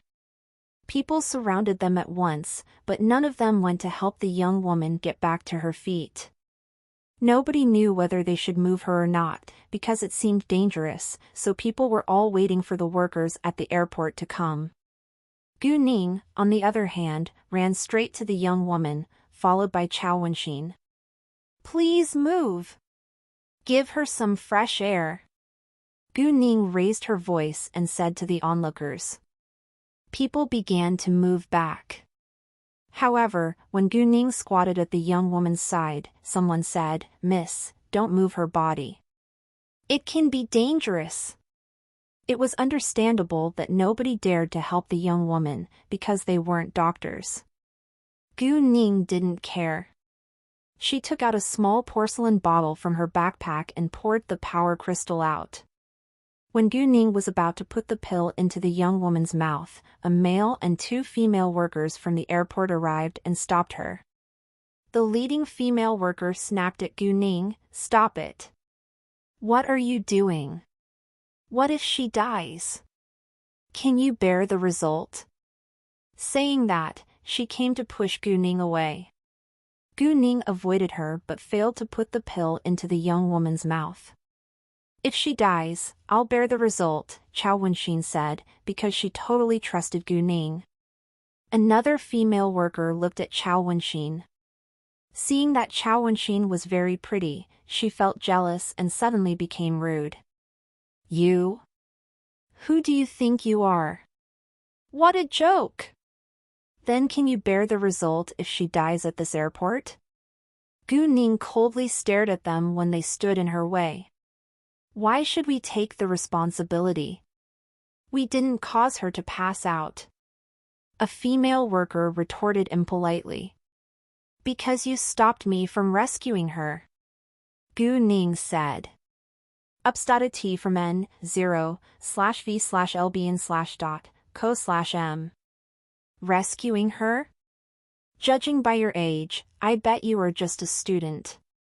Do you think that you are a doctor or something? The female worker said with obvious disdain. Passengers flying to the capital started to board, but the leading female worker still stood there and did nothing for no reason. Gu Ning lost her patience and pushed her away. "Block their way. If they dare to move, punch them," Gu Ning said to Chao Wenxin before she squatted again. The leading female worker was pushed backwards a few steps and almost fell. She was surprised and then furious. However, before she could react, Gu Ning had already put the pill into the unconscious woman's mouth. Nonetheless, Gu Ning didn't know why the young woman had passed out, so she used her jade eyes to see the condition of the young woman's body. While Gu Ning was examining the young woman, she secretly put her power inside as well. The leading female worker was in a rage, because Gu Ning had not only pushed her, but had threatened her as well. "How dare you push me? Do you know who I am?" Saying that, she ran to Gu Ning, because she didn't think that Chao Wenxin and Gu Ning would really dare to punch her. Actually, Gu Ning already had pushed her, and Chao Wenxin would, of course, dare to punch her. Therefore, when the leading female worker ran at Gu Ning, Chao Wenxin directly went ahead and did a suinage, 1. "I don't care who the hell you are, because I'll punch you, whoever you are." Chao Wenxin wasn't a gentle girl, so she didn't reduce her strength at all. With a loud, agonized scream, the woman was thrown over Chao Wenxin's shoulder and hit the ground heavily. Seeing that, everyone was shocked, not only because Chao Wenxin really attacked the leading female worker, but also because she was so awesome. Hearing the scream, the other 2 workers were frightened. They moved backwards in fear, and didn't dare to go help the leading female worker on the ground. Meanwhile, the young woman gradually got her consciousness back. Everyone's attention was drawn to her at once. And everyone looked at Gu Ning with surprise. Some thought that she must have been lucky, because it wasn't uncommon that people woke up after fainting for a short time. However, no matter what, it was good news that the young woman went back to normal. This young woman was physically weak, so she easily fainted when she lacked energy or strength. Although it wasn't deadly that she passed out all of a sudden because she would wake up after having a rest, it was still dangerous if anything bad happened during her unconsciousness. Besides, what if her child was kidnapped when she passed out? All in all, nothing was more precious than a healthy body. Within seconds, the young woman was completely clear-headed. She abruptly sat up from the ground and held the little boy without delay. "Oh, my baby. Don't cry. Don't cry. Mommy is fine." Seeing that his mommy was awake, the little boy gradually stopped crying. A suinage is a shoulder throw in judo. "All right, let's go aboard now," Gu Ning said. Almost all the passengers were aboard. Hearing Gu Ning's voice, the young woman realized that it was Gu Ning who had rescued her by putting the pill in her mouth. She thanked Gu Ning sincerely before she walked to the plane. "You want to escape?" "No way. Stop them right now," the leading female worker, who had been thrown to the ground by Chao Wenxin, shouted to her colleagues. Because of the leading female worker's title, her colleagues had to follow her order. "Do you want to be injured like her?" Chao Wenxin coldly glanced at them and threatened. They immediately stopped. "Catch them now," the leading female worker almost yelled in anger. "Don't gather here. Move." At this time, a strict male voice sounded. Everyone looked around and saw a group of airport staff quickly walking over, followed by medical staff. Passengers around them all moved aside. The leading man, who was around 34 years old, was the manager of this airport. "Cousin!" The female worker who had been beaten by Chao Wenxin complained at once. "Cousin, they just attacked me. Please arrest them right now." The manager of this airport was precisely the woman's older cousin, which was the reason why she was so arrogant and rude. Hearing that, everyone looked at Gu Ning and Chao Wenxin. They thought that they would be in trouble now, because whoever had the power was the boss. Indeed, whoever had the power was the boss, but the powerful people were Chao Wenxin and Gu Ning. Therefore, the man directly ignored the woman and greeted Chao Wenxin. "It's so nice to meet you, Miss Chao. May I know your flight number?" Up-to-date OVLS on OVL-bin.cm. Seeing the man's attitude towards Chao Wenxin, people around them instantly knew who the person of power was.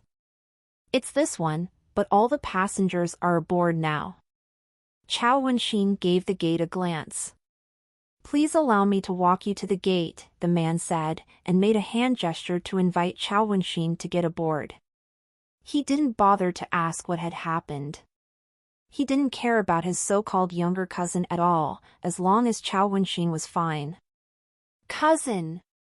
The woman was disappointed that the man ignored her. Chao Wenxin and Gu Ning were in a hurry, so they left right away along with the mother and her son. The mother was grateful for Gu Ning's kind behavior, so she was waiting for them to get aboard together. After the man walked them to the gate and came back, he icily looked at his younger cousin. "Follow me to the finance room to get your salary. You don't need to come to work tomorrow." He had always wanted to fire her, because the woman was lazy and snobbish. Given that she hadn't caused any trouble before, he had turned a blind eye. However, he couldn't tolerate it anymore. In addition, this woman was merely a relative of his stepmother, and had nothing to do with him. If it hadn't been for his father, he would never have allowed her to work here. "Cousin!" The woman was in despair. After Gu Ning and the others got aboard, they coincidentally sat in the same row. The cute little boy kept staring at Gu Ning from his mother's arms. Gu Ning was amused and smiled to him. Why are you staring at me all the time? I think you're great. You gave Mommy a pill, and Mommy is fine, the little boy said. Gu Ning laughed a little, but didn't say anything. And then the little boy continued. My grandpa is sick. Can you help my grandpa? Hearing that, they were all surprised. The mother felt a little embarrassed, and explained at once. Please don't mind him. He's just a child. Although she did wake up after taking Gu Ning's pill, she had only passed out because she was physically weak. Her father, on the other hand, was seriously sick, and a pill couldn't cure him. What kind of disease does his grandpa have? Maybe I can do something, Gu Ning said. She wasn't able to reject a cute little child. Hearing that, the mother's eyes lit up, but soon went back to normal. Apparently, she didn't have much hope. My father is a stroke patient. Although he survived last time, he has paraplegia, 1, and relies on chemotherapy to prolong his life now. We know that it's hopeless. Thinking about that, the mother looked so sad. Is your father in the capital? Gu Ning asked. Yes, the mother replied. If you trust me, you can let him take my medicine which you have just taken. You probably won't believe me even if I tell you how effective the medicine is right now, but it is harmless, Gu Ning said. If you have worries, you can have my phone number and take a picture of my ID card. If anything happens, you can find me. I trust you. The mother didn't believe that Gu Ning's medicine could cure her father, but believed that it was harmless. She had woken up after taking Gu Ning's medicine after all, and Gu Ning even allowed her to take a picture of her ID card. In addition, she would try everything to help her father. Gu Ning understood that it was hard for the mother to believe her, because they were simply strangers till now. There is a pill in each of these 3 porcelain bottles. The pill will melt in contact with water. Take a pill every 3 days, and you can ask a doctor to examine your father's body 2 hours after he's taken the pill. 1. Paraplegia is the total inability to move the lower half of the body including the legs and often the lower part of the torso. Miss, thank you so much, the mother said. Although she wasn't very hopeful, she still had anticipation. In the end, the mother entered Gu Ning's name and phone number into her mobile phone, but didn't take a picture of Gu Ning's ID card. She kept Gu Ning's phone number in order to thank Gu Ning if her father recovered, not to cause Gu Ning trouble if an accident happened. During their conversation, Gu Ning got to know that the mother was called Jiang Xinyuan. She lived in the capital and her son's name was Jiang Xiang. Jiang Xinyuan was a single mother, because her husband had died in an accident when she was pregnant, but she had been kicked out by her mother-in-law. She and her husband loved each other very much, so she had refused to have an abortion. In the beginning, her parents had been furious because she was so young and her life would be tough if she became a single mother. However, she had insisted on keeping the baby, and her parents had finally accepted it. She worked hard to make as much money as possible, while her parents helped her take care of her son.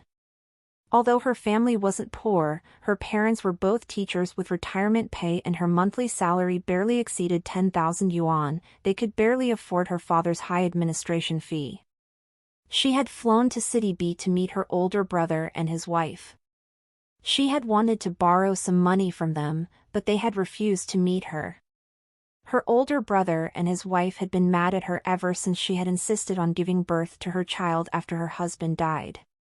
They also refused to take care of their parents. Speaking of that, Jiang Xinyuan wore a wry smile, because the apartment in which her older brother's family lived now didn't always belong to them. 3 years ago, her older brother had lost a lot of money in a failed business endeavor, and their parents had sold the apartment to pay his debt. The buyer had then rented the apartment to her older brother's family, but she and their parents were paying the rent. Nonetheless, her older brother's family never believed their explanation or the truth but thought that they were lying. Hearing that, Gu Ning and Chao Wenxin had deep sympathy for Jiang Xinyuan, and they all criticized her older brother and his wife, who were totally shameless. Luckily, Jiang Xinyuan's father would soon recover after he took Gu Ning's medicine, and Gu Ning hoped that her life would be better when her father regained his health. When the plane that Gu Ning and Chao Wenxin boarded had taken off for a short time, Tang Yanfan appeared at the same airport. He was alone and left his secretary to deal with the business in his company. He was flying to City D to try to get his memory back. He didn't want to wait, nor let Gu Ning and Gu Man wait, in case any accidents happened. Standing at the exit of the capital airport was a tall, extraordinarily handsome young man. Even though he was dressed casually, he was still too noticeable to be ignored. The moment he walked in the airport, many people, especially women, were attracted to him. Some wanted to approach him, but he looked so cold and seemed unwilling to talk to others, so none of them dared to approach him. However, one brave woman tried. She was a gorgeous beauty who was around 25. Although she looked calm and confident, she was super nervous in her heart. When she was just 2 meters away from Leng Xiaoting, he suddenly gave her a cold look, and the woman was too scared to move closer. Although she was a little afraid of the man, she wasn't willing to give up. After a long breath, she said to Leng Xiaoting, "Hi, are you waiting for someone?" Leng Xiaoting directly ignored her and turned his head away. The woman felt embarrassed and quickly left. Seeing that such a beauty was directly ignored by the man, nobody dared to try again. Gu Ning and the others got off the plane an hour later, and they went to collect their baggage before they walked out together. Jiang Xinyuan was holding her child, so Chao Wenxin helped her pull her suitcase. Once they walked out of the airport, Gu Ning and Leng Xiaoting noticed each other at first glance. Chao Wenxin and Jiang Xinyuan were both stunned to see Leng Xiaoting. This extraordinarily handsome man was walking to them. No, to Gu Ning. Chao Wenxin immediately realized that the man had to be Gu Ning's boyfriend. "Have you been waiting for a long time?" Gu Ning smiled. Leng Xiaoting gently looked at Gu Ning with a faint smile on his lips. "Not really. How was your flight?" He took Gu Ning's suitcase. "Vi sit en velben, cm for eu ovals." "Not bad," Gu Ning said. "Oh, let me introduce you." Shouting, "This is my grandpa Tang's granddaughter, Chao Wenxin." "Wenxin, this is my boyfriend, Leng Xiaoting," Gu Ning said to Chao Wenxin. "Hi," Leng Xiaoting said lightly. "Hi," Chao Wenxin said excitedly. She felt that this man had a natural air of nobility and power. It seemed like he had to be an influential figure. And he was so proud and strict, which made others unconsciously keep a distance from him. Apparently, Gu Ning's boyfriend wasn't just a normal military officer. Could he be a young lord of a super powerful or rich family in the capital? Chao Wenxin wondered. However, there was only the top Leng family with the family name of Leng in the capital. Thinking of it, Chao Wenxin was shocked. Is it possible? Chao Wenxin didn't believe it, not because she thought that Gu Ning didn't match the Leng family, but simply because it was impossible. The well-known, dominant Leng family in the capital was too powerful for her to even think about it. Maybe there are other Leng families. The family name Leng wasn't uncommon after all. Just like not all the people with the family names Tang or Chao are my family. Within those few seconds, Chao Wenxin thought a lot. This is Jiang Xinyuan. We just met. Gu Ning introduced Jiang Xinyuan to Leng Xiaoting. It's so nice to meet you, Mr. Leng. Jiang Xinyuan said to Leng Xiaoting with great respect, like the man was an important figure, while she was just a normal citizen. Jiang Xinyuan also had a lot of life experience, so she knew that the man must be either powerful or rich.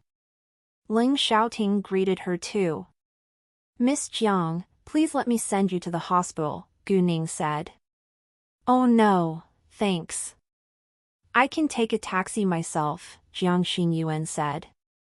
The capital was so large, and it took a long time to get from point A to point B. She didn't want to bother them any longer. It's fine. We're going to the Huangdang Hotel, which is close to the hospital. We can give you a ride if you want, Gu Ning said. Well, let's go. Chao Wenxin pulled Jiang Xinyuan's suitcase walking ahead. Thank you so much. Jiang Xinyuan accepted in the end. Chao Wenxin was always talking, but now she was very quiet and didn't say a word. It was all because of Ling Xiaoting, and even though the man was simply driving silently without saying or doing anything, she felt stressed. He did his best to limit his coldness. However, it was still unpleasant for Chao Wenxin to spend time with him in the car. He had a natural air of power and he couldn't change that. Jiang Xinyuan also felt uneasy, but she didn't say anything either. Vist and Velben, CM for new updates. It was a little weird when everyone was quiet in the car, so Gu Ning tried to find something to talk about. Wenxin, we can have lunch when we arrive at the hotel. You can have a rest afterwards while I go deal with something. Then we can hang out together tonight, Gu Ning said. She didn't tell Chao Wenxin what she was going to deal with, because she thought that it was better to not expose too much. Great! Chao Wenxin agreed. Within half an hour, they arrived at the hospital. Jiang Xinyuan said goodbye to them and thanked Gu Ning again. After that, they drove to the Huangdang Hotel in downtown. With Chao Wenxin's black card, they got everything for free. Gu Ning went upstairs with Chao Wenxin to put their baggage into her suite, while Ling Xiaoting waited for them in a private room. When Ling Xiaoting was gone, Chao Wenxin finally relaxed and complained, Ning Ning, your boyfriend is a little scary. He's so cold, I didn't dare to say a word. Haha, well, yes, he is a little cold, but he's kind too. He just isn't talkative. As long as you don't annoy him, he's amiable, Gu Ning said. Hearing that, Chao Wenxin was a little relieved. Oh, does your boyfriend know that my grandpa already took you as his granddaughter? Chao Wenxin asked. Yes, Gu Ning said. During lunch, Chao Wenxin wasn't quiet anymore, but she still felt a little nervous. Luckily, she dared to talk to Ling Xiaoting. Brother-in-law, I heard from Ning Ning that you're a military officer. Do you serve in the army or the military regions? Chao Wenxin asked. Hearing Chao Wenxin called him brother-in-law, Ling Xiaoting was pleased. Neither. I serve in the Corps. Hearing that, Chao Wenxin rounded her eyes in shock. The Corps were ranked above the army and the military regions. All of the members in the Corps had military ranks, and the lowest rank was major. Precisely because of their high rank in a country's forces, even a major from the Corps was more respected than a commander in the army. May I know your military rank? Chao Wenxin asked. Although he looked young and Chao Wenxin bet that he was either a major or lieutenant colonel, she still wanted to know the answer from his mouth. No matter if he was a major or lieutenant colonel, he had to be very outstanding to get the position at such a young age, because it was rare to see a major or lieutenant colonel who was around 25. Major General, Ling Xiaoting said lightly. What? Chao Wenxin was shocked, and couldn't believe her ears. Major General. Her father had served in the army for dozens of years, and was only ranked as a senior colonel. Although senior colonel wasn't a low rank, it was barely comparable to major general. Even though senior colonel was just a level lower than major general, there was a huge gap between them when it came to the level of authority. Ling Xiaoting ignored Chao Wenxin's reaction, but kept persuading Gu Ning to eat more. You're too slim, you should gain some weight. Gu Ning forced a smile, and didn't know what to say. She actually ate a lot, but just didn't gain weight. Gu Ning also ignored Chao Wenxin because she understood that it would take time for Chao Wenxin to digest the extremely shocking news. Chao Wenxin felt very emotionally unsettled during the lunch with Gu Ning and Ling Xiaoting. First, she was deeply shocked by Ling Xiaoting's military rank, and then she felt lonely in front of the loving couple. All of a sudden, she wanted to have a boyfriend too. After lunch, Gu Ning left with Ling Xiaoting, while Chao Wenxin went to visit her friend who lived in the capital. What Gu Ning was going to deal with was the medical company. Its name was Colane Pharmaceutical Company, and it was a medium-sized medical company with an authorized capital of 30 million yuan. Its business included Chinese patent medicines, chemical preparations, antibiotics, biochemical medicines, biological products, except for vaccines, medical equipment, health foods, prepackaged foods, consumer products, cosmetics, and so on. The reason why Colane Pharmaceutical Company could barely stay afloat was not because it had bad sales, but because of business competition. From the materials K had given Gu Ning, the medicine quality and sales of Colane Pharmaceutical Company were generally good, and its chairman, Ning Changkai, was also an upright man. However, its opponent in business was jealous of its good sales, and deliberately caused Colane trouble with the help of certain officials. When Colane sent their medicines for testing, their medicines never passed. That being the case, they couldn't put their medicines on the market and failed to supply medicine merchants according to their agreement. As a result, Colane had to pay a considerable amount of liquidated damages, and many medicine merchants terminated their deals afterwards. Shareholders also started to withdraw their investments and workers continuously quit their jobs.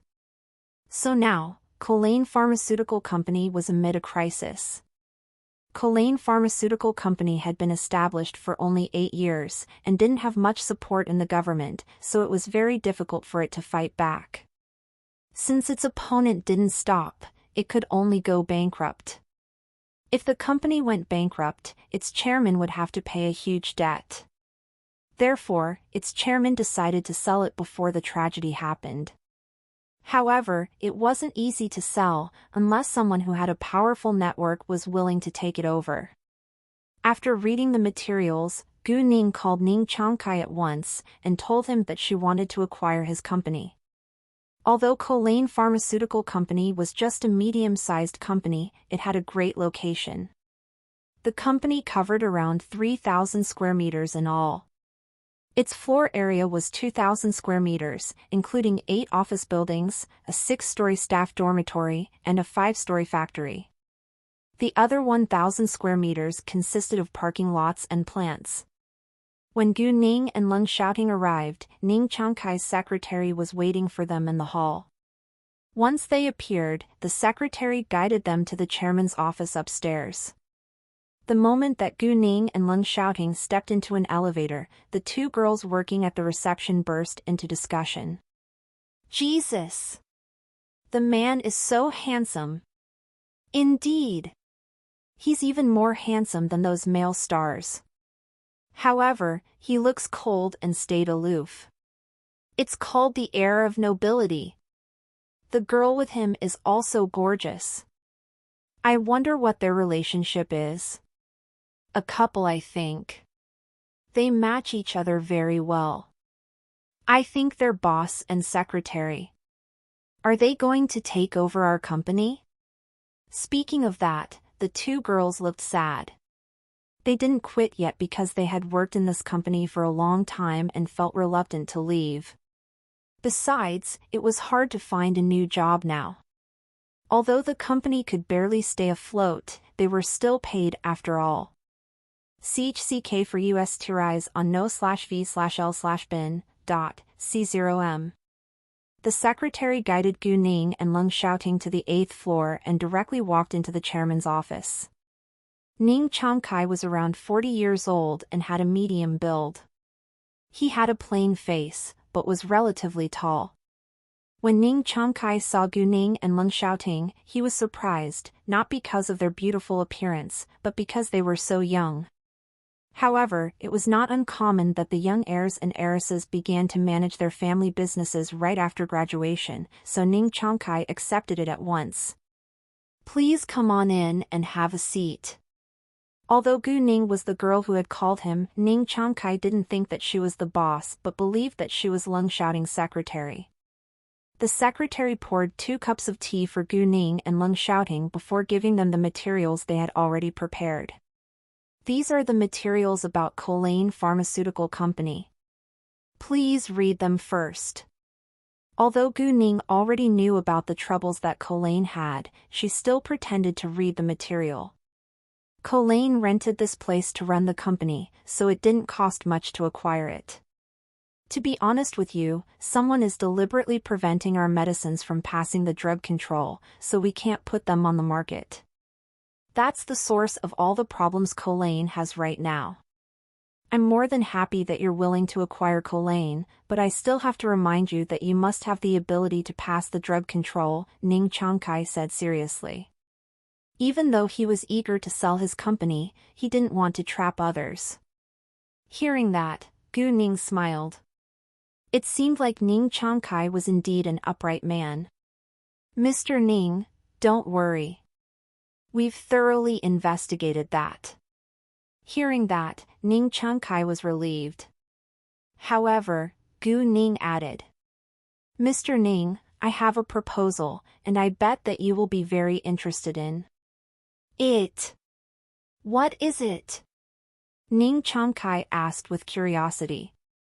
"I hoped that you could keep running Colane as the general manager. In other words, I'll be the behind-the-scenes boss, and you're still in charge of this company. On top of an attractive salary package, I'll also give you 20% shares," Gu Ning said. "What?" Ning Changkai was quite surprised. "This girl would let me keep managing Colane as the general manager? She'll be the behind-the-scenes boss? Is she the real buyer of Colane, not the man? I can have both an attractive package and 20% shares?" It sounded too good to be true, and Ning Changkai couldn't believe his ears. Gu Ning also didn't urge him, but gave him enough time to digest the news. After a long while, Ning Changkai asked with doubt, "Miss Gu, are you sure?" "Yes," Gu Ning said with certainty. "However, don't you think that 20% is too much?" Ning Changkai felt uneasy. "No at all." Gu Ning smiled. "Please don't think that it'll be an easy job. You will have to be responsible for all the things in the company, while I stay behind the scene. In addition, except for you, there are also other general managers who help me manage my other companies." Hearing that, Ning Changkai realized that Gu Ning had many companies under her name. He was curious about how she was able to run so many businesses at such a young age, but didn't ask the question. Since Gu Ning said so, Ning Changkai accepted in the end. "Great. I accept." Although Ning Changkai agreed, Gu Ning still took some time to warn him before signing the contract. "You're from the older generation, so I'm supposed to call you Uncle Ning. Uncle Ning, as long as you're loyal to me, I won't treat you unfairly." Saying that, Gu Ning suddenly seemed very serious and cold. "However, if you dare to betray me, you can't bear the result." Ning Changkai almost lost his breath under her pressure. To his astonishment, Gu Ning was so powerful at such a young age. "Miss Gu, don't worry. I'll never betray you," Ning Changkai promised. Gu Ning chose to believe him for now, but nobody could know what would happen in the future. They both needed time to get to know each other more and get along well. After that, Gu Ning took out the contract. After signing the papers, they had to go to the government department to finish the legal procedures. "I think that we can talk about the medicine right now. I want you to destroy all the medicines that you have already produced, because I want brand new medicines," Gu Ning said. Hearing that, Ning Changkai was shocked. The batch of medicine was worth several million yuan. Ning Changkai didn't interrupt her, but let her continue. I have a special pill with excellent effects. It can help cure any disease without any side effects. Once we use it to produce medicines and makeup, we can make a fortune, Gu Ning said. Ning Changkai was amazed, but also had doubt. Even Leng Xiaoting couldn't help but frown a little with confusion. Gu Ning immediately explained. I understand that you have worries, but if it isn't up to standard, it won't pass the drug control, right? Ning Changkai agreed. Even if they had support in the State Food and Drug Administration, SFDA wouldn't allow them to produce medicines that didn't reach the required standards, because it was illegal. You can still produce the medicines your way, and just add my special pills into them. However, the price will have to be doubled, because my pills are very expensive and rare. As for the makeup, I'm going to create a high-end brand and its price will be as high as the popular international brands. Don't worry. I'll give you the price list later, Gu Ning said. 1. We don't need to produce a large amount of medicines or makeup in the early stage, just 100 pieces of each of them. After production, tell me first before sending them to drug control, because I need to make some arrangements. We don't need to contact other merchants either. We will open our own store. I'll handle the advertising and promotion. As long as our products are famous and popular, merchants will come to us. After that, they went to finish the legal procedures. The initial authorized capital was 30 million yuan, and Gu Ning added 70 million yuan to it, so it added up to 100 million yuan, which shocked Ning Changkai.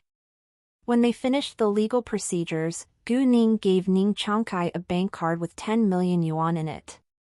He could use the money to buy raw materials of the best quality. Facing Gu Ning's trust towards him, Ning Changkai was touched, and promised to work hard as well as be loyal to Gu Ning. In the end, Gu Ning said to him, "You can go back to prepare the raw materials and hire enough staff. When they're all settled, call me at once. I'll bring my pills to make the new medicine in person, but I'm only staying in the capital for 3 more days, so you better be quick." Although she could give her power crystals to Ning Changkai right now, she still wanted to check the factory herself. I think that we can probably begin to make new medicine the day after tomorrow, Ning Changkai said. He needed to prepare new raw materials and it took time for their suppliers to deliver the goods. When Ning Changkai went back to work, Gu Ning and Leng Xiaoting left for the headquarters of her group. And Guangyao's secretary, Zhang Xuanjie, was the supervisor. When Gu Ning had almost arrived, she called Zhang Xuanjie and Zhang Xuanjie immediately went downstairs to welcome them. "It's so nice to meet you, Miss Gu, Mr. Leng," Zhang Xuanjie said. There were other people around, so he didn't call Gu Ning his boss. Check new Avulchers at novilbin.com. How is everything going? Gu Ning asked. Very well. I think that we can finish the renovations in about 3 months, Zhang Xuanjie said. And the female designer that you recommended is excellent. Zhang Xuanjie complimented Song Manny. Gu Ning nodded slightly, and was satisfied. Afterwards, Gu Ning met Song Manny and talked with her for a short time. Boss, I already sold my apartment and paid the deposit of my new apartment in a nearby housing complex. I can move in after it's been redecorated, Song Manny said. Oh, I've done the design drawing for your office. Please have a look. Song Manny turned her computer on and showed Gu Ning the design drawing. Gu Ning didn't have many requirements for the office, as long as it was comfortable, but she liked Song Manny's design very much. A whole floor belonged to her. It included her office, a bedroom and a bathroom and so on. Very good, Gu Ning said. While Gu Ning was busy working, Chao Wenxin was hanging out with her friend in a shopping mall. Her friend was her age, but looked younger and had a childlike face. They had shopped for a long time, so they decided to have a break at the cafe. However, before their coffees were even on the table, they heard a quarrel from the table in the corner. Xin Bei. I like you so much, and I've done so much for you too. How can you be so cruel to me? Do you think that because you're successful now you can despise me? A beautiful woman was shouting at a man. The man was precisely Ling Xiaoting's teammate, Xin Bei. Xin Bei, on the other hand, coldly looked at the woman and sneered. What? I'm cruel to you? Aren't you shameless? Yes, I am successful now, and I do despise you now. So what? I didn't force you to do anything for me. Hearing that, Chao Wenxin was displeased at once. The man must be a playboy. She thought to herself. Everyone in the cafe had the same idea. The woman was mad. You and Jing, leave me alone. Otherwise, you'll pay for it, Xin Bei said, then stood up to leave. Xin Bei, please, don't, Yu and Jing followed him standing up. She tried to grab Xin Bei's hand, but was flung backwards onto the sofa by Xin Bei. Yu and Jing, do you have any sense of shame? Xin Bei lost his patience and temper at this moment, because this woman before his eyes was indeed shameless. What the F***ck? Chao Wenxin was suddenly furious too. She abruptly stood up and grabbed the coffee a waitress had just placed on the table, running forward. Wenxin. Chao Wenxin's friend, Ai Sinyu, wanted to stop her, but it was too late. The distance between their tables wasn't far, so Chao Wenxin dashed in front of Xin Bei within seconds. She directly threw the warm coffee into Xin Bei's face and criticized him. You're a terrible man. Xin Bei didn't notice her coming, so the coffee was thrown right into his face by Chao Wenxin. Luckily, the coffee wasn't hot, but it was still extremely uncomfortable. Are you crazy? You don't know the situation and it's none of your business. Xin Bei glared at Chao Wenxin. He was so angry but curbed his anger because he was well educated and would never beat a woman. Isn't it clear enough? I've heard it clearly. The girl has done a lot for you, but you dump her once you're successful. You are a terrible man. Chao Wenxin raised her voice in anger. Ai Sinyu immediately ran to them and pulled Chao Wenxin back. Wenxin, it's their own business. Let's go. No. Chao Wenxin rejected. Don't you dare make a girl cry. Let me teach you a lesson today. Saying that, Chao Wenxin directly slapped at Xin Bei. However, her hand was caught by him before it was even able to fall. Xin Bei was in a rage now. You're a crazy woman. Chao Wenxin was surprised that the man was able to grab her hand and get control of her. It seemed that the man wasn't simple.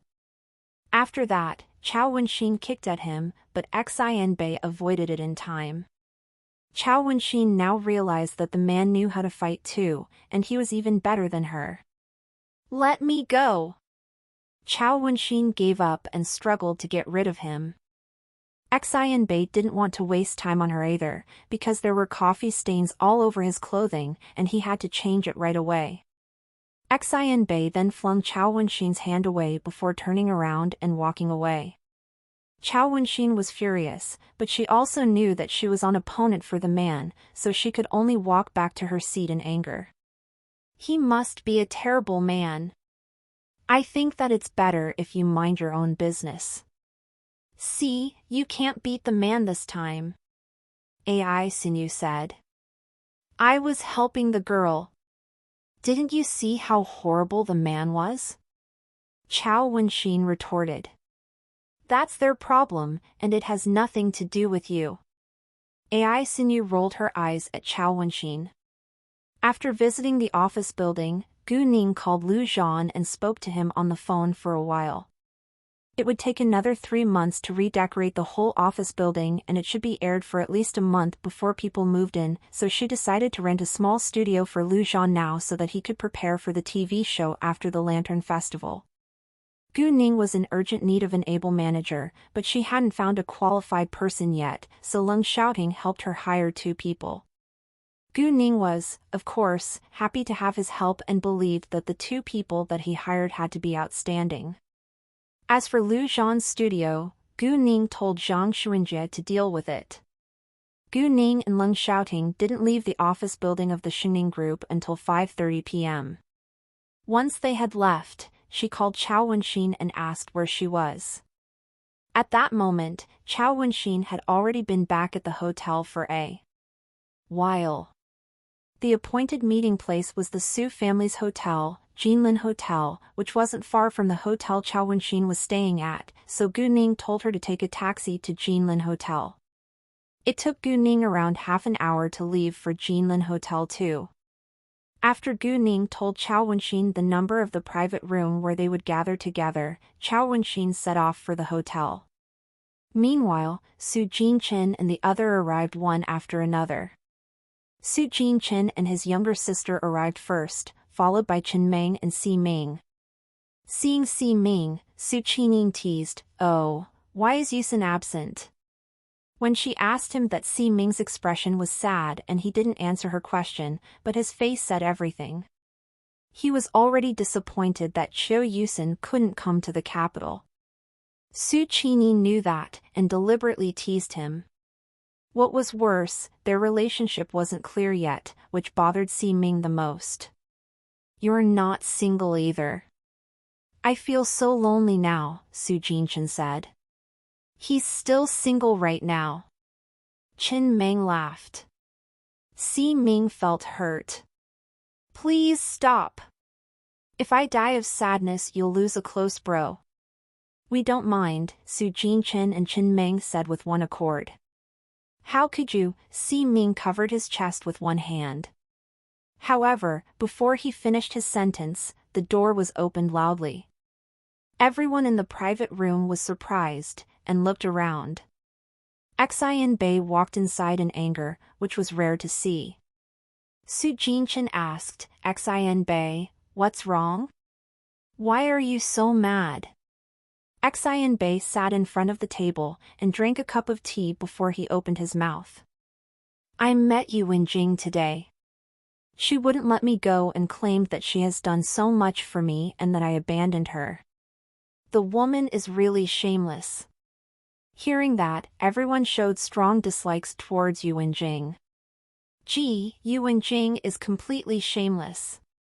It was her who despised you because you had nothing before, and now that you're successful, she wants you to be back at her side?"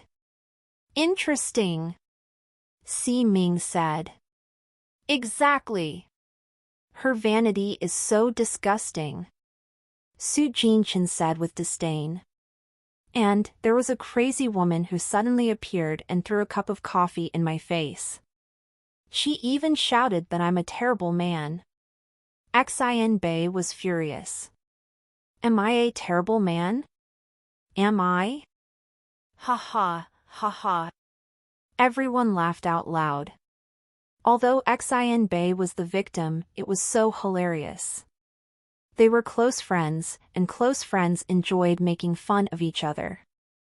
However, what Yu Wenjing said is very likely to make others misunderstand you, Chen Meng said. Su Qining echoed. "Exactly. Let alone the woman, I would think that you're a terrible man too." N/W novel chapters are published on no/vel/bin.co/m. Even so, it had nothing to do with her. Xian Bei complained. She should mind her own business. She was just being warm-hearted, but attacked the wrong person. Su Jinchen laughed again. Although Xian Bei understood it too, he was still mad at that crazy woman. Around 5:50 p.m., Chao Wenxin arrived at the Jinlin Hotel, but she didn't go to the private room because she knew nobody there and felt a little shy to be there alone. Therefore, she decided to wait for Gu Ning and Leng Xiaoting in the hall. When it was almost 6 p.m., Gu Ning and Leng Xiaoting arrived, and the three of them went upstairs together. "Hi, Xiaoting, Gu Ning." They all greeted them. It was the first time that Xianbei had met Gu Ning. He was a little excited, because Gu Ning was the girl that changed his boss's mind. "You're Xiaoting's girlfriend, right?" "Yes." "Nice to meet you." "I'm Gu Ning said politely. "Hi, I'm..." Before Xianbei could finish his sentence, Chao Wenxin noticed him and exclaimed, "You're that terrible man." Hearing that, everyone was struck dumb for a second. Seeing Chao Wenxin, Xianbei was mad at once, and argued back. "And you're the crazy woman." "Listen, I'm not a terrible man." Except for Gu Ning and Leng Xiaoting, the rest of the people instantly realized that the woman who came in with Gu Ning and Leng Xiaoting was precisely the crazy woman that Xianbei had told them about. However, this crazy woman came here with Gu Ning and Leng Xiaoting. "What a drama! What's going on here?" Gu Ning asked curiously. "Ning, I witnessed this man abandon a woman at a cafe today," Chao Wenxin said in anger, glaring at Xianbei like he was an evil criminal. "You don't know the situation, so stop attacking me," Xianbei said. "I'm not attacking you. I heard it with my own ears," Chao Wenxin retorted. Although Su Jinchen and the others all knew the truth, none of them helped Xianbei explain it. They stood aside watching the drama. Seeing Xianbei being so aggrieved, Gu Ning understood that Chao Wenxin must have misunderstood something. "I think that there must be some misunderstanding. Please give him a chance to explain," Gu Ning said.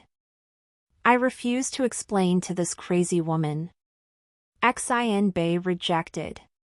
Hearing what Gu Ning had just said, Chao Wenxin thought that maybe she was wrong, but when Xianbei refused to explain the situation to her, Chao Wenxin was irritated again. "You're a terrible man." Xianbei was furious. "I won't argue with you any longer for Gu Ning's sake." Gu Ning pulled Chao Wenxin to sit at the table. She was a little worried that Chao Wenxin might leave a bad impression on Su Jinchen because of the quarrel. However, nobody thought that Chao Wenxin was rude. Instead, they liked her because she was a helpful girl, although she had a short temper. "Please let me introduce you. This is my friend, Chao Wenxin," Gu Ning said to them. "Nice to meet you." Everyone except for Xianbei greeted Chao Wenxin kindly. "Nice to meet you all." Chao Wenxin smiled. Gu Ning then turned to Chao Wenxin. "This is Chen Meng, Si Ming, Su Jinchen, his younger sister Su Qinin, and this is Xianbei. They're all older than you." Chao Wenxin didn't know which man Gu Ning planned to introduce to her, and she didn't bother to ask, because she had no intention to impress the man on purpose. If they were truly meant to be together, they would be together in the end. And other than Xianbei, Chao Wenxin had a great impression of the rest of the people. "What do you want to have?" "Ladies first." Su Jinchen gave the 3 menus to the 3 girls. They also didn't hesitate to order their favorite dishes. Su Jinchen told the waiters to leave after they poured cups of tea, because it wasn't comfortable for him to talk with his friends with outsiders in the room. "Well, Miss Chao, actually, you did misunderstand Xianbei. It isn't what you think," Su Jinchen tried to explain for Xianbei. Although they enjoyed watching the drama, they didn't want to leave a bad impression on Gu Ning's friend. However, before he could finish, Xianbei interrupted him. "There is nothing to explain." "Is it important?" "I just want to leave a good impression on Gu Ning's friend," Su Jinchen said. "Since when do you care so much about others' opinions?" Xianbei frowned, staring at Su Jinchen. Apparently, he was displeased that Su Jinchen didn't stand by his side. Fine, forget it. Su Jinchen understood that Xian Bei was displeased, so he didn't continue. Don't worry. I like you all very much, and I won't have a low opinion of you just because of a certain man, Chao Wenxin said. Obviously, she was picking on Xian Bei. You're a crazy woman. Xian Bei thought that Chao Wenxin was as annoying as Yuan Jing. You're a terrible man, Chao Wenxin said. Even though she realized that there must have been some misunderstanding, she disliked Xian Bei's attitude. You. All right. Stop arguing with a girl. Be a man. Finally, Leng Xiaoting opened his mouth and ended the argument between them. I think my brother-in-law is a real man, Chao Wenxin complimented and gave Xian Bei a provoking smile. Leng Xiaoting loved it when Chao Wenxin called him brother-in-law and unconsciously stood by Chao Wenxin's side. Seeing that, Gu Ning didn't know what to say, because she didn't understand why Leng Xiaoting would be so happy to hear Chao Wenxin call him brother-in-law. It was very important in Leng Xiaoting's eyes, because Chao Wenxin was Gu Ning's family now, and he wanted to gain approval from all the people that Gu Ning cared about. The dishes were placed on the table soon. They were eating while chatting casually. Weirdly, when Chao Wenxin talked with others, Xian Bei would be silent, and vice versa. The two were behaving like children who wouldn't talk to each other. After the meal, Su Jinchen asked, So, where are we going next? What's your opinion? Leng Xiaoting asked Gu Ning. I have no idea. You can make the decision, Gu Ning said. Why don't we go to Coastline Clubhouse? There are many activities, Si Ming proposed. Coastline Clubhouse was a high-end entertainment place, including a bar, KTV rooms, a gym, Q Sports, wine tasting, games and so forth, but no casino. This was the capital, and casinos weren't allowed to open here. They didn't like noisy places either, so no one disagreed to adjourn to Coastline Clubhouse. After that, the group of them drove to Coastline Clubhouse, and Chao Wenxin sat with Gu Ning in Leng Xiaoting's car. I think that you dislike Xian Bei a lot, Gu Ning teased. Chao Wenxin pulled her lips and said, in the beginning, yes. However, after I found out that it was just a misunderstanding, I don't hate him anymore. I just dislike his attitude. The woman dumped him because he had nothing before, and now that he is successful she won't stay away from him, Leng Xiaoting said. Hearing that, Chao Wenxin suddenly had sympathy for Xian Bei, but she didn't say anything. Before long, they arrived at Coastline Clubhouse. Su Jinchen ordered the largest, luxurious private room with all the activities inside. Get the L-test VLS at .o/v/e/l/buy.co. Si Ming couldn't wait to take a cue stick when he entered the private room.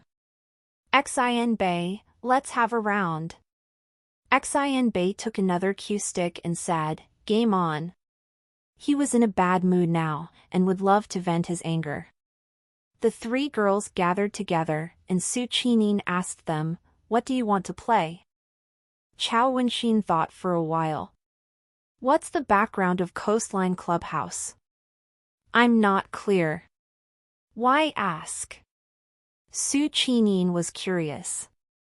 I've noticed that there is a game room on the second floor. After what Chao Wenxin had been through at the Earth nightclub, she didn't dare to win money in entertainment places anymore. She wouldn't win of course, but Gu Ning would. Su Qining didn't understand why there was a conflict between the background of Coastline Clubhouse and the fact that Chao Wenxin wanted to play slot machines, but Gu Ning understood it at once. It's fine. Let's go. Saying that, Gu Ning stood up. Gu Ning had done her investigation and neither the Qing gang nor the Kirin gang owned the Coastline Clubhouse. It could be another gang of course, but Gu Ning didn't care about it since she had already handled the two biggest gangs in this country.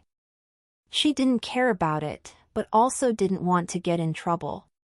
Therefore, she decided to keep a low profile. Gu Ning then told Leng Xiaoting that they were going to the game room and left with Chao Wenxin and Su Qinin. Seeing Chao Wenxin's back leaving, Xin Bei snorted with disdain. Xin Bei, why do you have to act like this against a young girl? Be a man, Qin Meng said. F*ck off, Xin Bei said angrily, and ignored Qin Meng before going back to play Q Sports. Well, Xin Bei, you're not in a good condition today. Su Jinchen shook his head. Normally, Xin Bei was excellent at playing Q Sports, but today he played it far worse than Si Ming. The three girls went to the second floor and exchanged chips of 10,000 yuan before they walked inside. Because of their outstanding appearance, the moment they entered the game room, many people paid attention to them. They went to a slot machine, but four hoodlums walked towards them before they had even begun to play it. Those hoodlums leered at the three beautiful girls and said with obvious levity, "Hey, beauties. What are you playing? Let us help you. We're pretty good." "No," Chao Wenxin said coldly. "Leave us alone." "Don't be so cold," a man said. "You want to play with us? I'm afraid you can't afford the result." Gu Ning sneered. The group of hoodlums was displeased at once. The leading man of them said, "What? Interesting. There is nothing we can't afford here. If so, let's have a try then. The bet is 10,000 yuan. If you win, we'll listen to you. If we win, you must apologize to us before you disappear. How about that?" Gu Ning said calmly. She didn't seem nervous at all. Ning. Su Qinin was a little worried. She wanted to stop Gu Ning, but was interrupted by Chao Wenxin. "Don't worry. We'll be fine." Chao Wenxin had no worries at all. She completely trusted Gu Ning now. Su Qinin was worried that Gu Ning might lose, but she didn't think that the hoodlums dared to hurt them. Leng Xiaoting and the others were right upstairs, and they would protect them. Although Gu Ning was calm, the hoodlums didn't take it seriously.